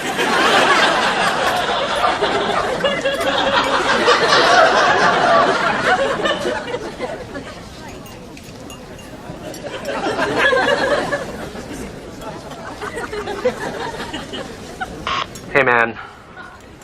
I don't know what happened back there. I'm really sorry. Over. It's okay. Over. I really want to work through these issues. I do. Over. Well, maybe we should go grab a beer someplace where you can open up. Over. I have no lunch plans. I'd like that. You want to go to McCadden's? Sure. You go to the Dublin house. Perfect. Over and out. First copy. Read the dedication. To my mother. To Dr. David, Alan David, for helping me handle my issues with my mother. And to Tracy F., who came back to me at the perfect time. Like it? I love it. This is such a touching gesture. It makes what I have to say next all the more meaningful. What is it, darling? We're history, Will. I only took this job so that you would fall for me, so I could dump you because you dumped me. Wow. I cannot believe it. You are a vengeful, cruel, unbelievably cold woman. Kiss me. You're all right then, come on. Hey, girl. If you need a ride home, I've got Jeb's limo service. Meet me at the elevator. Oh, thanks, Lid. Girl and Lid? What the hell's going on? Ramona, have you ever done something for money that you didn't really want to do?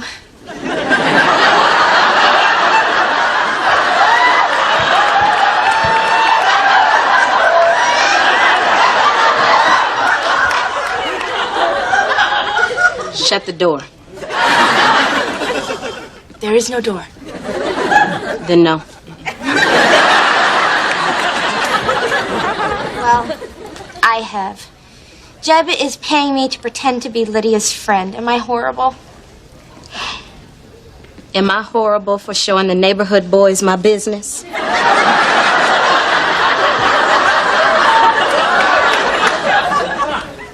For how much? I didn't do it for money. I'm not like you.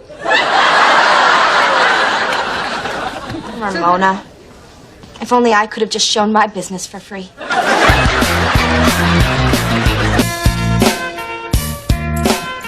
You know what? It's after work. We're off the clock, so I will totally understand if you want to ride in Jeb's limo by yourself. Don't be silly. I mean, this is so nice. Being able to talk to another woman about the wedding. I was never exactly a girl's girl. I don't have a lot of friends. Oh, please don't say that, Lydia. Please don't say that.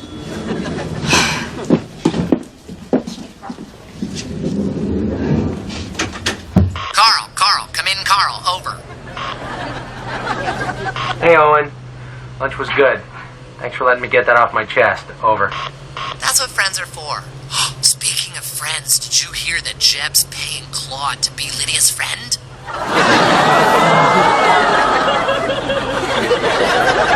You can tell anyone, but don't let Lydia find out. Over. 10-4, over and out.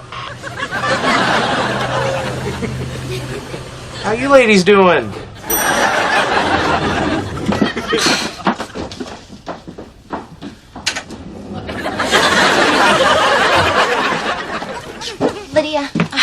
so sorry that I pretended to be your friend. Oh, you think you're the first person who's done this?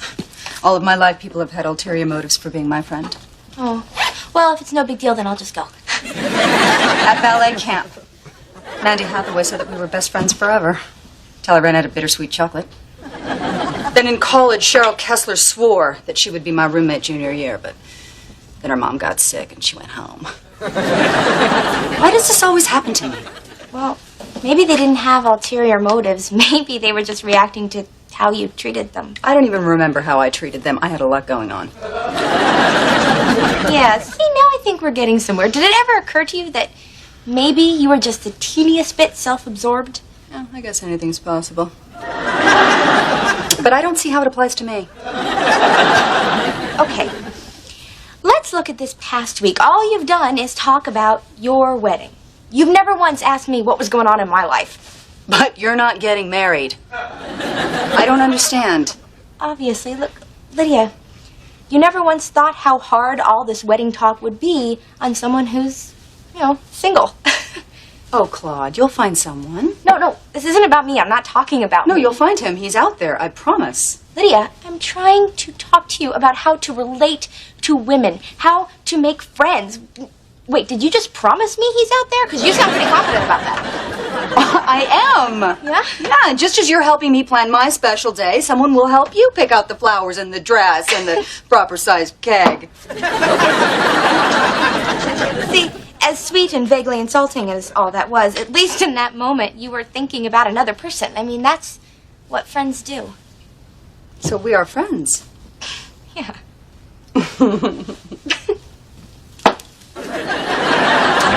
And you'd be my friend even if Jeb wasn't paying you?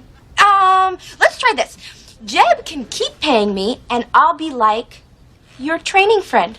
Yeah, I'll be your friend that you can have until you develop the skills necessary to make a real friend. I'm very good at training. I'm very disciplined. This is good. I like it. It's very chic and avant-garde. Oh, Claude! Mine was good, thank you. So, Mom, this is where it all happens, the 22nd floor, and I am privy to it all. Oh my gosh, it's Judy and Judith. All the way from Santa Fe. I thought I'd take my moms to work and show them what I do all dang day. Well, while you're at it, could you show us? Moms, I got a quick work issue I have to discuss with these two, just real quick. Could you stick a drumstick in it, woman? Please, I'm trying to impress my moms with my professionalism. With your what? I know. Please, for God's sake, do something. Okay. Ladies, this is one important son you have got here. I mean, he is head of office supplies. You get him angry and no more tape. Oh, Will, can I introduce you to Owen's two mothers? Mr. Butler, you have been coming into our Adobe television law for so many years now. We feel like we know you. Oh, that is so sweet. And I gotta tell you, your charisma and charm transcend gender preference. I'm very flattered. It's wonderful to meet you. I'm Judith, and my partner in crime, we got a life sentence, is Judy. Two Judys. That makes it easy remembering your names. I'm a fiend for names. Nice mothers, Ramon. Will, Anya called and she said the 4 dozen roses will not make up for seeing you in Us magazine kissing Kylie Minogue. Mm-hmm. Sophia's on deck. Call her. Oh, he juggles a lot of women. Looks like our favorite anchor isn't in touch with his feelings. Oh, boy. Judy's about to give Will Butler a checkup from the neck up. Say, Owen, where is your buddy? Carl. Oh, Carl, he's probably in the cafeteria. You guys want to go down and grab some turkey? Because we didn't have any yesterday. My old college roommate made a traditional Scottish dinner for us. No turkey. Plenty of bagpipes. Okay, turkey time. Yeah, okay. Judy. Somebody in there needs me. Well, it's Judy. Feel like talking? Hey, how was Thanksgiving at Jeb's parents' house? Unbelievable. His dad is a charming, self-made millionaire, and his mom has had the most amazing work done on her neck. And Jeb's siblings, Jerry, Jake, and Janice, embraced me like I was one of them. Although his brother Bruce seemed a little detached. Then why is Jeb in such a bad mood? Well, I sort of killed his grandmother. Excuse me? I killed his gamma toots. I was helping in the kitchen. That's how much I like these people. And they gave me this beautiful silver bowl to put the stuffing in. Well, it was tarnished, so I put silver polish on it. Then Janice offered me a glass of white Bordeaux. Nice. What year? 97, and we got to talking, and I put the stuffing in the bowl without wiping off the polish. That is horrible. 97 was a blight year. So Gamma Toots ate the stuffing and croaked, huh? Yes. Yes, she did. And Jeb was so devoted to her. This could really damage our relationship. Not to mention the wedding. Oh, relax. I'll talk to Jeb, see what I can find out. Oh, Kip, that is so nice. You are my best friend. I'm going to do everything within my power to get you an invitation to my wedding.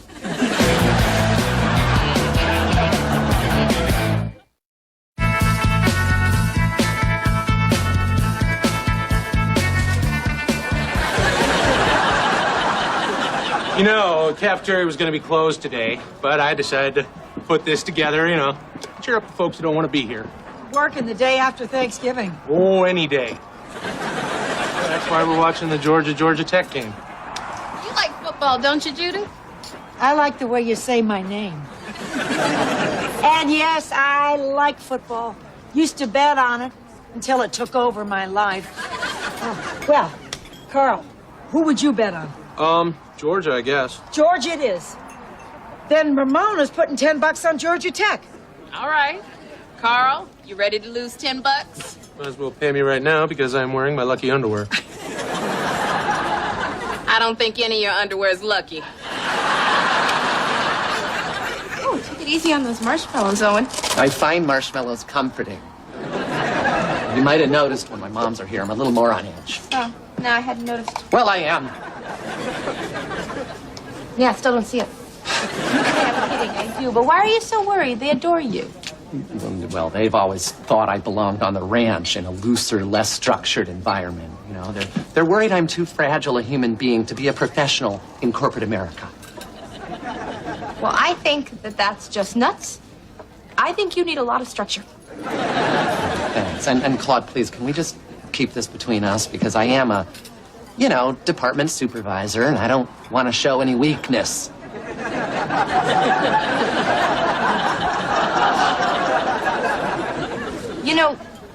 You're a department of one. Still, it's a mentality. So listen, while we're confiding in one another, Yeah. guess who I have a job interview with next week? Clementine. Clementine? She's the most powerful Asian woman in daytime television. Yeah. Connie Chung didn't put up much of a fight. I bet if you get that job, they'll pay you a ton more money. Actually, the pay is exactly the same, and I'm just doing it for the interview experience. So listen, don't tell anybody. Okay, I won't. Oh, but please don't go to Clementine, because I'd be lost without you.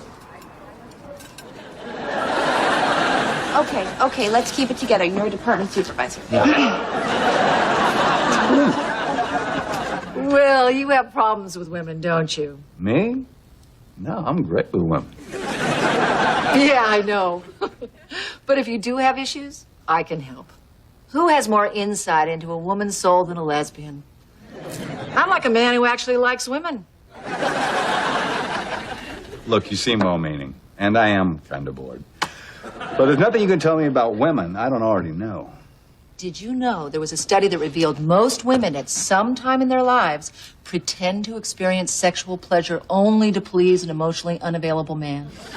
God, women are great. Okay, we have got a lot of work to do. And you know what'll help? A nice cup of herbal tea. Can I also have a ginger snap, please? Of course you can, as long as they're organic. I believe they are. Well, G, got an easy day for you. Just the broadcast. You're doing the piece on Did the Pilgrims Really Wear Buckles? The pilgrims really wear buckles on their hats. That's the fresh territory. Right. You always keep it topical. So I understand that your Thanksgiving was a little rough. Well, you could say that. Lydia killed Gamma Toots with poison stuffing. How awful. Does this mean that the wedding is off? I don't know. The family really likes her. Gosh damn it. Why did Gamma have to die? Great Uncle Al and Aunt Lottie are in their 90s. They ate the stuffing. They're fine. They played football after dinner. Wait a second. Are you saying that other old people ate the stuffing and they weren't affected? Affected? Aunt Lottie was 18 for 20. No interceptions. They didn't have the health problems like Gamma had. Health problems? I don't want to talk about it anymore. I'm sad. Oh, no, ew, you don't want those. Those are organic. Yeah, I hide the good ones behind the cheddar crinkles. Claude, you have made us feel so at home here. I hope we're not getting in the way. Oh, no, not at all. But could you move? Because I'd like to get to the cheddar crinkles and you're kind of blocking. Oh. Give me your purse. I need $50. Am I allowed to ask why? I'm not betting. I'm just loaning Carla Ramona a little fun money. Say, Claude, congratulations on the job interview. She's getting a new job? Well, it's that talk show, Clementine. Oh, I love her. She's a Filipino firecracker. Owen says the money is the same, but the opportunity is sensational. Judy. Yes, okay, I covered all my bases. Listen, shh, I don't want another job. Nobody was even supposed to know about this. Was this an indiscretion in the workplace by Owen? Because we've had our concerns about him working here.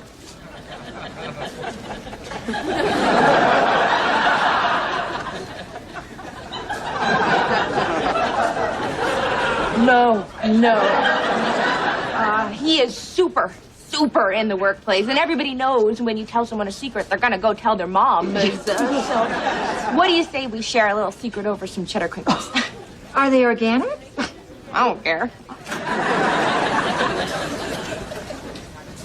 I really should eat better.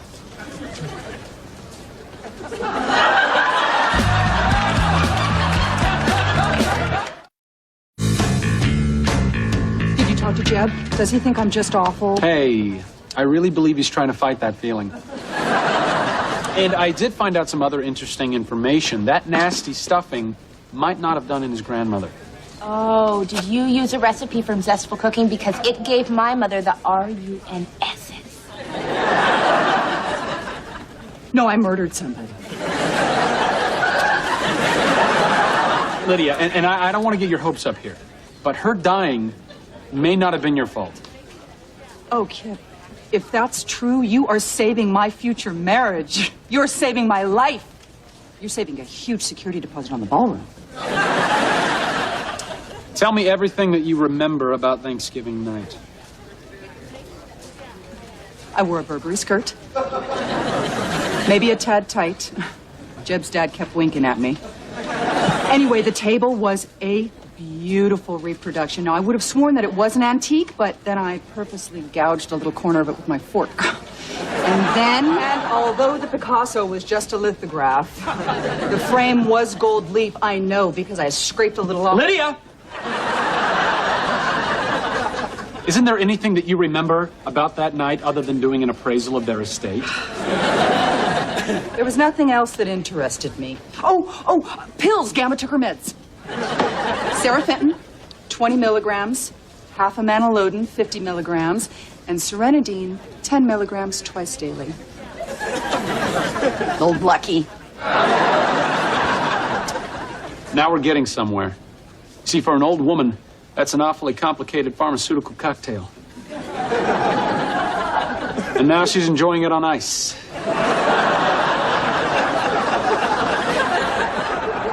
Field goal is up. And it's good! Georgia Tech wins.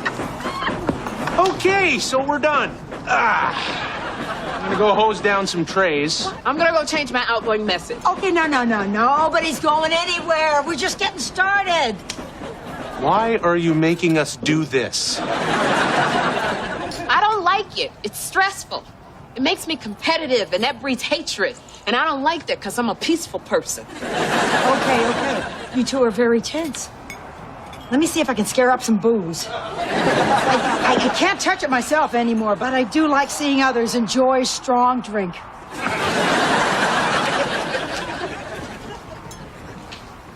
Hey, Owen, is sitting here eating chocolate pudding a good example for your mothers of how professional you are? You seem mad. Yes, I am, but I'm a professional, so I'm containing my anger. Because I'm a professional, unlike some people I know who are big fat blabbermouths.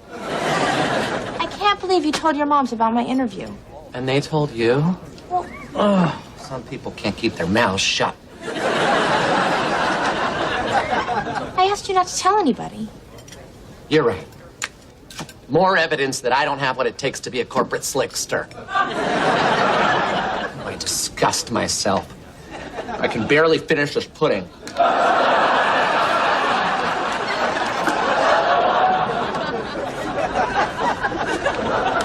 Look, I'm sorry. I'm so sorry. I didn't mean to, get you depressed about this. No, this is bad. This is real bad. Well, Owen, everybody makes mistakes. I make more. Stop it. Come on. You do a really good job here. Even Will Butler comments on what a good job you do. He does? Mm-hmm. He always has his pens. He always has his paper. Well, the majority of the time he has a highlighter. Thanks, Claude. I feel better. And I promise that I will listen to you more carefully when you talk to me. Thank you, Owen. I really, really appreciate that. Not if I see you first.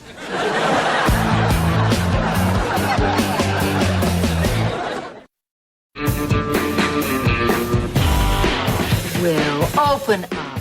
Let it out. I'm not faithful on purpose, but I don't know why. Good. I mean bad, but good. Dig deeper. We've got the emotional potato by the top. Now we want to get in there and pull out the whole root vegetable. Why do you think you do this? Well, maybe I'm afraid that if I stay with one woman, she'll find out behind this famous face there's just a man. A wonderful man that any woman would love to get to know as long as you let her. I will try. I'm so glad it was Bring Your Moms to Work Day. I'm glad too, and I'm glad the old potato metaphor still works. You know what else still works? Use your words, Will, not your body. Okay. I'd like to sleep with you. I'm going to go now. So you were serious about the lesbian thing? Yes. That's even hotter.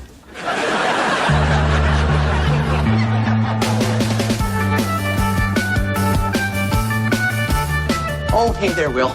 Brought you a couple highlighters. Thank you.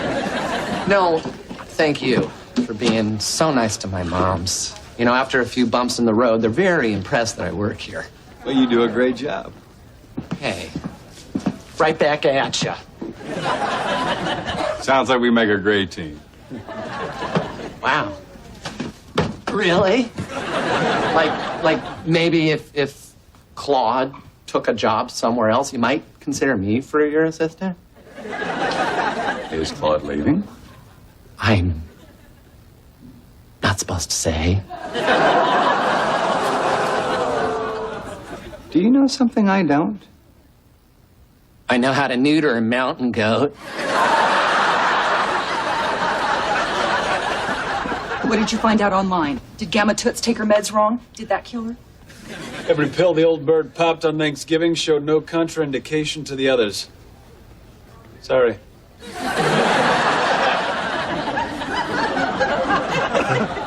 Then I did do it. I killed her. Hello, Lydia. Oh, Jeb, I can't take it anymore. Please, we can't let this horrible accident tear us apart. I don't want it to either, kitten, but you offed my gamma. I can't believe she's gone. Only yesterday, we were in the kitchen, and I was helping her get a red wine stain out of her blouse, talking about how dry the turkey was and how much older my brother-in-law looked since the indictment. Red wine? I thought you said it was white Bordeaux. Well, Gamma wanted red, so I snagged a bottle of cab out of the cellar for her. Jeb, you can't drink red wine while taking Serenadine, right, Lydia? Right. It's lethal. I mean, drink the white through a hose, but don't touch the red. This is interesting. Looks like you killed your grandmother, Jeb. She's pushing up daisies and you poured the Nutri-Grow.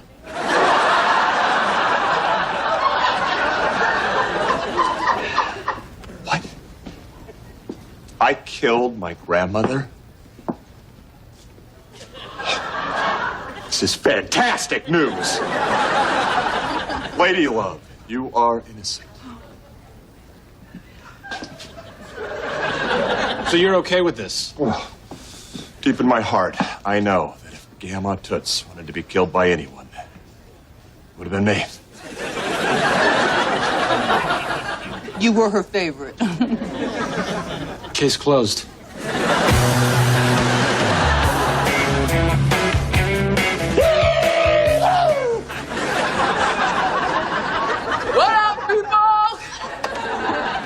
How did they get so hammered? Well, they insisted on gambling, and you know that goes hand in hand with liquor.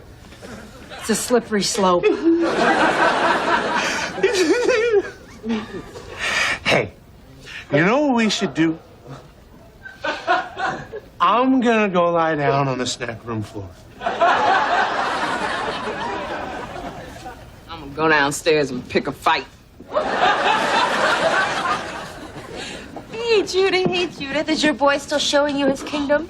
We have had a wonderful trip. Oh, so many people come to New York, and they don't get to spend 8 hours in an office building. Well, see, everybody's happy. So, Claude, I hear you want to leave. Which one of these 3 people told you that? I think he did. God, what is with you?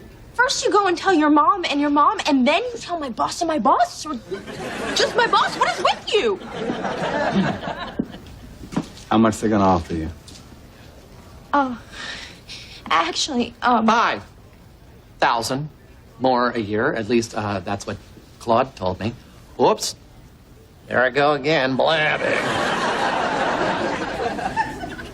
You got it.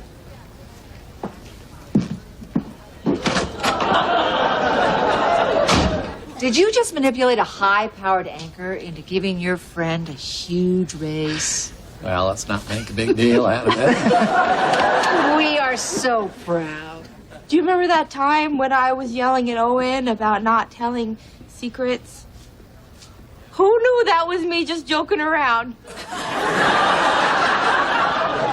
You know what this reminds me of? Smoking a cigarette. Anyone? Oh, could I see? I love a kitty. Oh, he's so cute. Watch out, Carl scratches.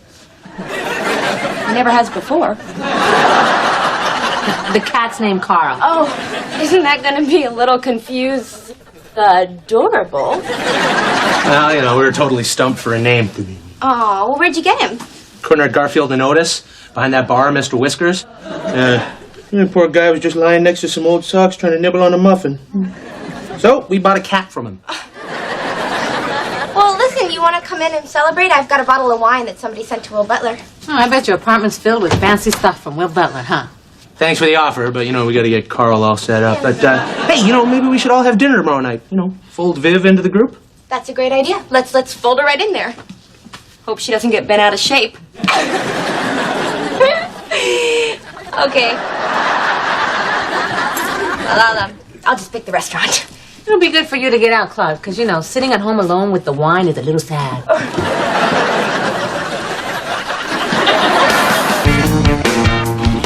Look, I'm glad that Carl has found someone. Carl the cat? No, the guy. You know, I told them that this would be confusing. You're the only one mixing them up, Claude. Anyway, I'm just not sure that I like Viv. You know, at all. What's not to like? Oh, I guess I could start with the fact that she hates me. I think you should put that aside, Claude. I mean, that woman's got a lot to offer. Like when I go for a dental cleaning where she works, she gives me gas. I don't even have to ask. And that's the basis of your friendship. No, she's funny too. She makes me laugh. Yeah, that could just be the gas. That's a bold theory. Yeah, she's only been really nice to me. Lovely, really. And she's a Latina spitfire. Okay, look, I guess I could try harder with Viv. You know what? In fact, I am gonna make it my mission to like her for Carl's sake. The cat. Sure, why not? Hey, what are you doing? What are you doing? What are you doing? I'm taking home a ream of paper. Just don't tell that nearsighted mop top in supplies. Oops. You, sir, are unethical.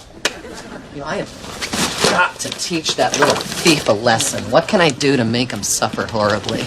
You could put super glue on his chair, and then he'd sit down, and his pants might stick, and then when he got up, they'd just rip off. That's rough, girl. He's still a human being, Chloe. Yeah, that's right. Oh, that was one of the best steaks I've ever had. You ate at Tatham's again? Obviously. You know they make that beef taste so good? Steroids and antibiotics. None of this grass-fed organic stuff. You give a cow free range, you know what it's going to do? Wander off to a seminar where they teach it how to taste like crap. You're all man, aren't you? Listen, if I go mad cow on you, baby, you just remember moments like these. Honey, did you talk with the maitre d' at Tatham's about getting your picture up on the wall? You want me to get a headshot to them? Not photos. I got the place covered with caricatures of celebrity customers. Nothing says you've made it like a cartoon where you've got giant earlobes and a really big schnoz.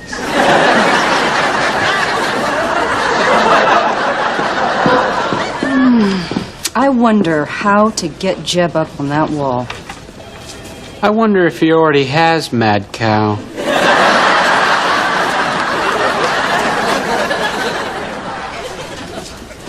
Oh, Will's on the wall at Tatham's between Red Fox and Chuck Mangione. Claude, how did Will get his face up on the wall at Tatham's? Oh, he's got a story about that, and he doesn't need a lot of prompting. Will, Tatham's? That is a funny story. Not yet. Harry Reasoner got me up there one night in the 80s. Or was it in his 80s? Anyway, he mentioned on the air that he and I had lunch with Gorbachev at Tatham's, and the next day I went in, and there I was, over table 7. Wow, very, very funny. Not that funny. But the way you tell it... True.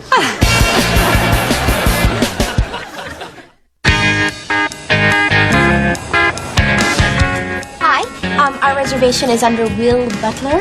I'm Claude Casey, and he told me to say a special hello to Arthur. Oh, when they made Arthur, they broke the mold. That is just what Will said. Mm-hmm. And when Arthur died, they broke down and gave his job to me. We haven't seen Will Butler in 5 years. 5 years, really? Right this way. Oh, Viv, love the outfit. It all works. The shoes, the pants, the jacket, love it all. And the nails.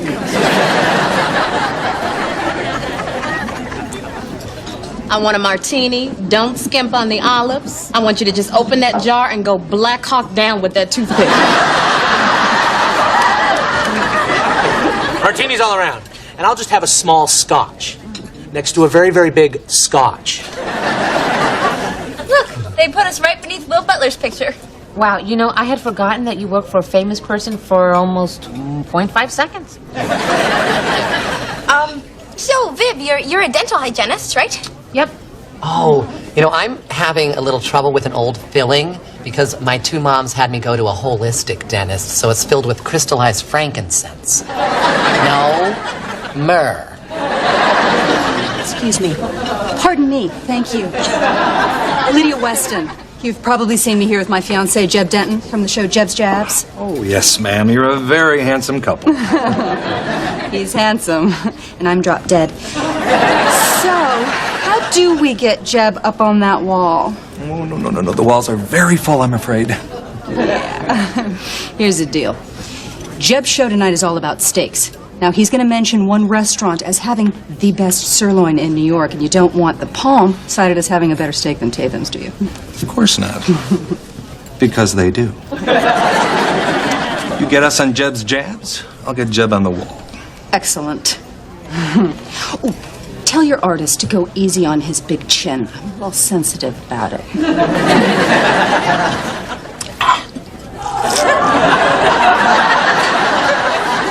I'd love to open a steak place one day. It's gonna be very affordable. Okay quality steaks ground up on reasonably priced buns. Sounds like a burger joint.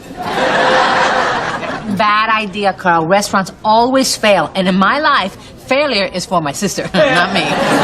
Wait, you haven't heard the best part yet. I'm gonna name it Carl Jr.'s. Yeah, I was named after my dad. So. I love it, although it does sound a little similar to Carl's Jr. What's that? A burger chain out west. How are they doing? I think they're doing great. So, Owen, have you figured out a way to catch Kip stealing supplies? Oh, yes, I have a plan. I'm going to put an item that I know Kip desperately wants on my supply cart, and then when he gets home and opens it, he's going to have a little surprise, courtesy of Owen Kransky. Am I right? How the hell I'm supposed to know? This is perfect. Good, thank you. I'll see you. Yeah, I'll see you. Whatever. Yeah, uh-huh. Well, I dodged a bullet. No! I dodged a bullet! What's going on? Well, after dinner, Viv and I went out for coffee, and then we came back to my place, and I broke up with her, and she yelled a lot and left. Oh, and pie. We had pie. Come in. Oh, I can't believe this. I mean, you guys seem so happy. I'm good at hiding my emotions, Claude. Even now, you'd have to look very closely to know that I'm upset. Carl, so what happened? Well, it was Viv's attitude about Carl Jr.'s that tipped me off. What she was really saying is that she doesn't want to be a part of my future. And clearly, it was just a matter of time until she broke up with me, so I just got in there first. Why would she want to break up with you? I mean, you guys just bought a cat together. I get Carl every other weekend. Listen, Claude, I'm really good at reading women. Hiding emotions, reading women, that's me. Anyway, it's too bad, but... Carl, honey, are you sure this isn't just fear of rejection? Oh, it's definitely a fear of rejection. And trust me, it has a firm basis in tons of past experience. Okay, I think that you need to just talk to Viv again. Just tell her No, you got look, Claude. I don't think Viv is right for me. I mean, first of all, she was gonna dump me. And she's kind of picky and not as supportive as I'd like. I mean, you think so too, right? Well, I mean, I think that she can be a little blunt. Blunt. It's a perfect word. That's another very good reason to dump her. God, I wish I could have called her that in a moment. What was it again? Blunt. Blunt. Yeah, that's old Viv. That's old Viv. Hey, Claude, I got the coolest thing here on my card. It's a docu-binder. This would make any assistant's job so easy. And you know what? It would be perfect around a bachelor pad for keeping a list of available chicks in the neighborhood or whatnot. Claude, is it okay if I leave my supply cart all by itself in this area while you join me for a snack? A snack? Why, I would love to join you for some snacking.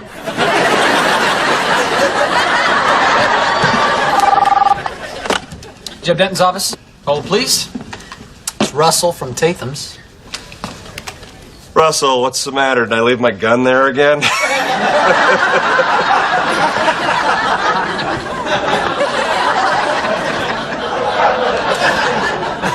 Really? Well, I'm thrilled. Thank you.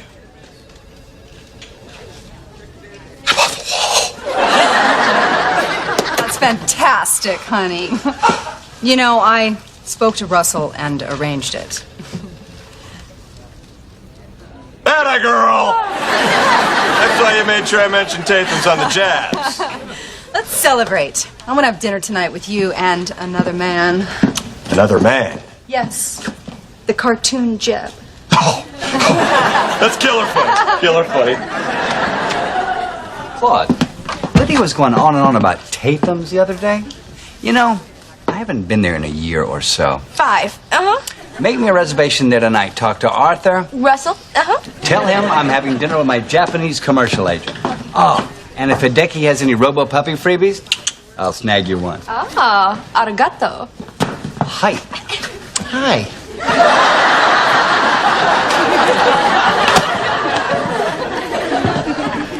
Oh. Yeah. Oh. Thought you were gonna catch me stealing your little docu-binder, didn't you?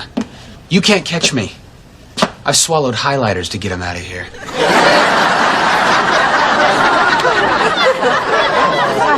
Darn, he didn't take it. Oh, yes, he did.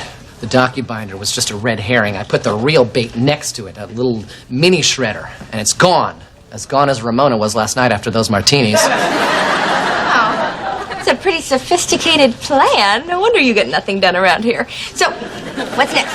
Well, Kip goes home, puts his feet up, he opens up his cute stolen little shredder, and tomorrow at work we're going to see Kip in a whole new color. What does that mean? Perhaps if you did a little less work around here, you'd know.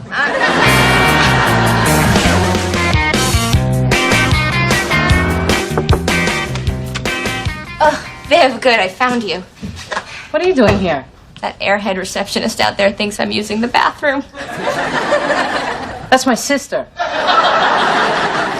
Listen, I want to talk to you about Carl, because he's just miserable. Oh, well, he should be. The moron. Can't stop thinking about him. Big, dumb, sweet jerk. Sit down.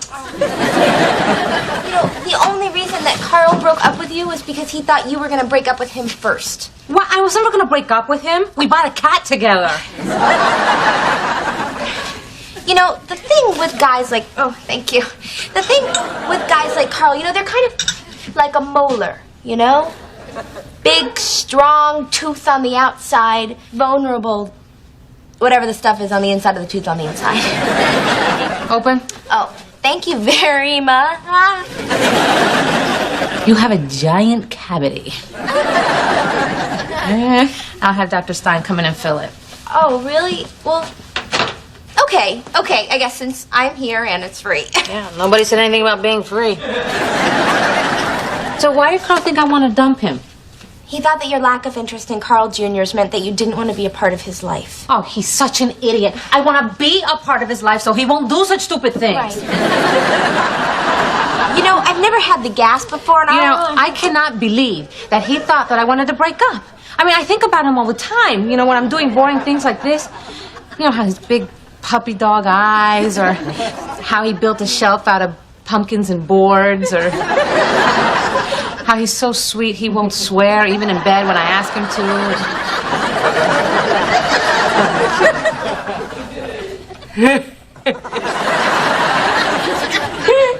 You know, this whole thing is very funny because this whole time I thought that you didn't like me. I don't. Why don't you? You're a good-looking broad who lives across the hall from Carl. And you look desperate. You're one drunk phone call away from sleeping with my boyfriend. Ramona was right. You were very funny. You could have been a stand-up comedian, although no. You're very good at all of this. Whoa. Claude's got a big toothbrush.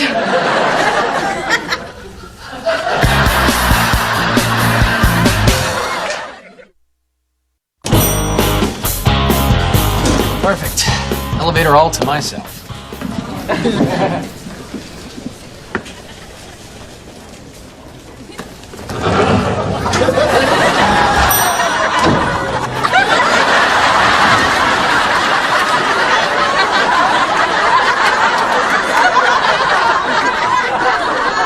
And that's what happens when you steal.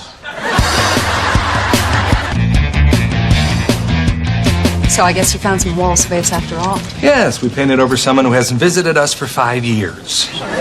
Oh, look. They've got me between Chuck Mangione and Red Fox. You're kidding! You know, sometimes they also draw a little one of you in the crapper. I'm gonna go take a look. You do that.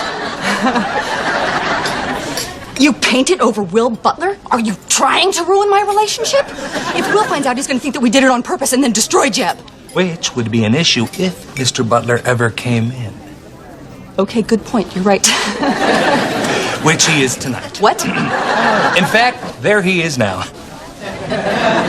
Oh, try the veal. I'm sorry, Mr. Butler. It'll be a few minutes until we have a table for you. Not a problem. Yes, it is a problem. Will Butler won't stand for these kinds of games. You'll be seated in a matter of moments, Mr. Butler, I assure you. I'm tired of these lies. Not only will Mr. Butler be leaving immediately, but he insists that you paint over his picture on the wall. A beautiful woman makes a good point. I don't know who you are, but you're fantastic. Without honor, a man is nothing. You know what, Lydia? Hideki? I hear you. This is all wrong. I never liked how they did my chin anyway. Russell, cancel my reservations. Very well, sir. Shall I give your regards to Arthur? Lydia, you are so beautiful when you're fighting for a man. Why don't you join Hideki and me, and I'll buy you a drink? I would, but I'm engaged to Jeb Denton. Oh, right. And here he is now. Congratulations, Jeb. Thank you. Lydia made me kiss some ass, but it worked. You're a lucky man, Jeb. Well, it's nice, but I'm sure I'll get bored looking at that face after a while.